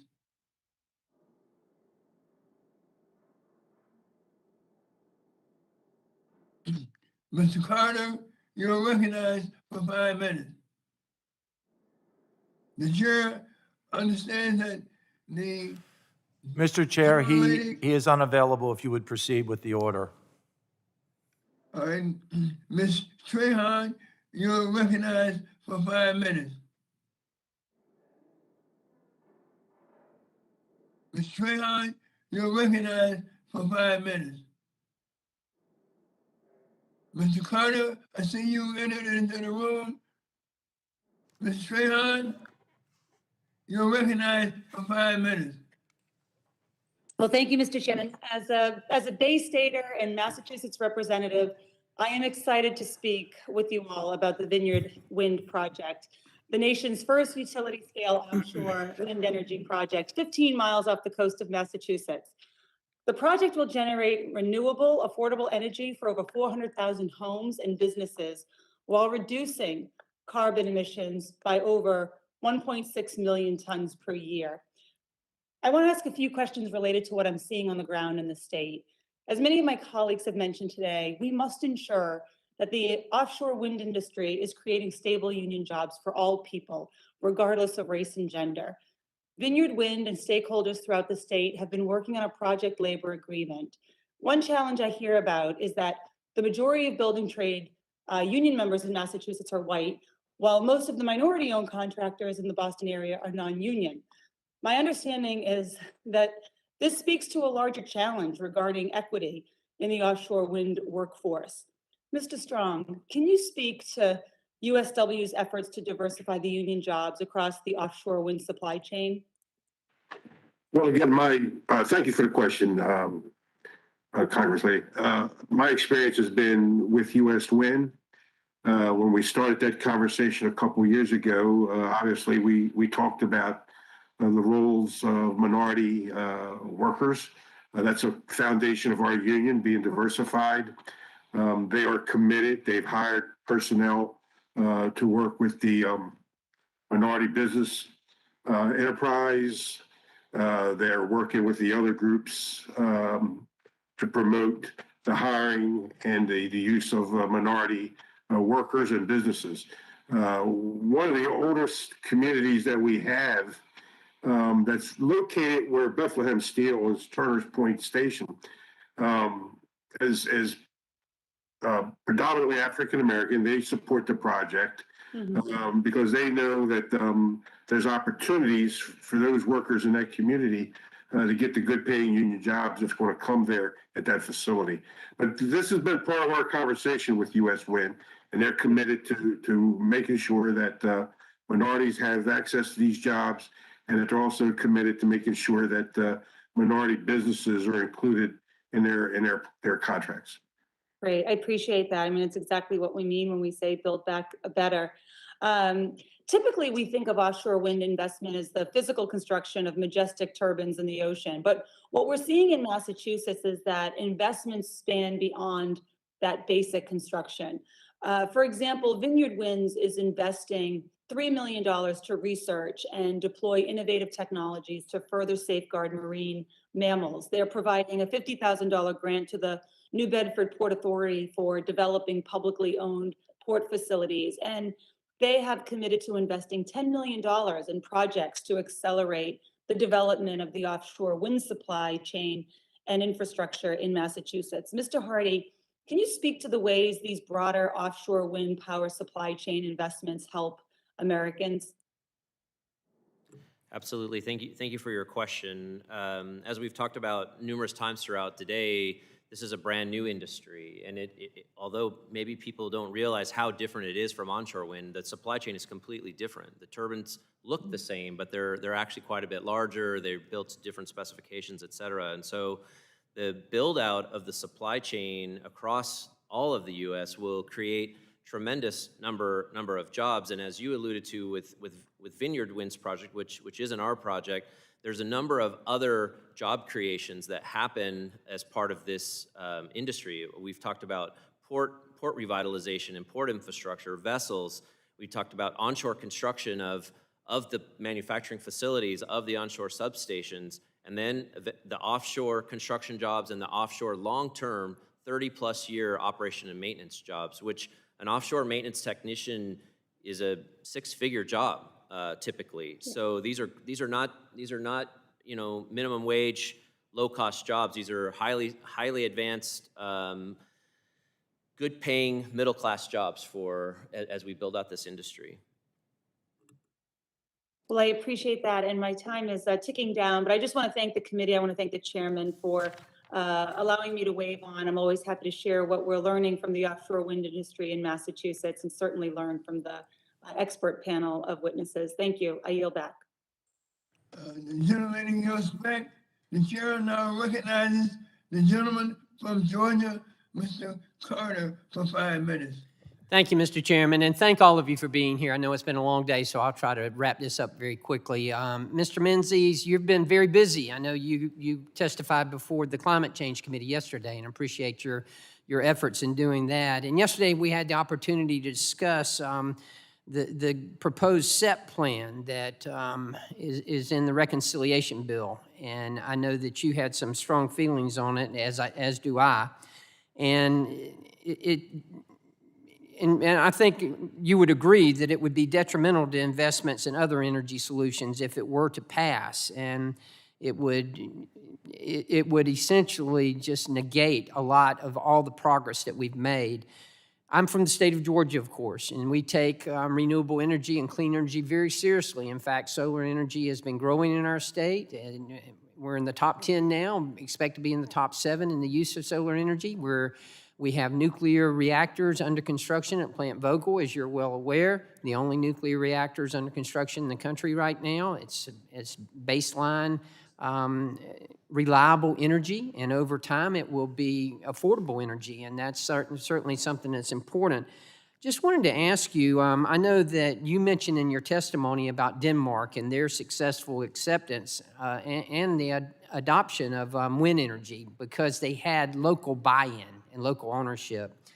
Considering this, what role do you think that states and local communities should have in deciding offshore wind projects in their areas? And I mention this because I have the honor and privilege of representing the entire coast of Georgia, and they are, of course, there are some who are opposed to offshore drilling, but also to offshore wind projects. And my question is simple. What do you think the local community, should they have a voice in this or should they not? Thank you for the question. I think we all agree here that the state should have a role, and so, the local municipalities, et cetera. Nobody is trying to deny anybody from a process. What I think we're seeing, though, like in Maine, just take Maine. Maine's very supportive. The governor is very supportive. But they're banning in-state waters, so that's 3 miles out, I think, is what Maine is. So that pushes everything out in federal waters. Not that there's anything necessarily wrong with that. That takes the state's immunities out, except municipalities, except when you need to come onshore. So we have to figure out a way where somewhere along the eastern seaboard, we're going to have to just physically bring the power in. So there'll probably be another round there that might more involve the reliability councils, the utilities, the public utility commissioners, to make sure that the bulk power system can handle this fairly enormous amount of power that's going to come in. And so there you're going to have another probably round of stakeholders to go through to see where you can interconnect, who bears those costs, who does upgrades, those kinds of issues that we were talking about. Can you elaborate on that? I'm not sure I'm following you. You mean that you would put it all together outside the 3 mile? No, so the way that you place the turbines, they can't really all be bunched up. Of course, it's a huge coast, so in some respects, they'll be close together. But even as our NREL lab shows, you position them in certain positions to make sure that you take advantage of, the wind in certain distances. My point on that is, as I had said earlier, you're not going to have a line going into the coast from every single turbine. Right. You're going to have like these gathering systems, sort of like we do right now, with natural gas. And so all this electricity will be brought in, and they're going to be into either HD, high voltage lines rather, or maybe not quite that much. But the fact is, they got to make landfall, and they got to tie into the bulk power system. So right now we have interconnections where other power right now is feeding into the grid. So I think what we've talked about this morning was you identify those places along the bulk power system where you can interconnect. And when that decision is made, then you have the gathering systems, the gathering lines, that bring the power in, and then you need to bring it onshore. You need to get it into the bulk power system. And that's where FERC, and that's where BOEM and the others that we have come in. So you've pushed it further out into federal waters. So it takes it out of the state's hands. And it becomes more expensive as well. One would probably, and that would be my view, likely, because you're not as close. So, right. You're just further out. Right. Okay. Okay, well, it is a concern. I mean, everybody wants renewable and clean energy, but they just don't want wind turbines in sight. You know what, you raise a great point about the SEP, because we've been asked about the 10-year program. Right. If the SEP passes, the Clean Electricity Performance Project, it pushes the utilities from really investing in offshore wind. They're not going to have the time to comply with the SEP to really do the investments and to make the modifications on the grid necessary to bring in offshore wind. It's going to be outside the SEP window. So this is an example of technology that if that SEP is adopted in the reconciliation package, you're not going to get a lot of support when the utilities are going to be building solar. That's really all they're really going to, there's going to be some wind, but it won't be offshore wind. Right. Okay. Well, thank you. I'm out of time, and I'll yield back. Thank you very much. Thank all of you. Gentlemen, yields back. There seem no more members with questions. The chair is announcing that this concludes the witness questioning. And I would like to thank our witness for your considerable participation in today's hearing. You have really invested a lot of sacrificial time in this hearing, and I really appreciate it, and the members of the subcommittee really appreciate it. That said, I want to remind members that pursuant to committee rules, they have 10 business days to submit additional questions for the record to be answered by the witnesses who have appeared before us today. And I also ask each witness to respond promptly to any such questions that you may receive. Before we adjourn, I would request unanimous consent to enter the agreed upon list of documents into the subcommittee's records. Without objection, so ordered. At this time, the subcommittee do hereby stand adjourned. The subcommittee is adjourned. Thank you.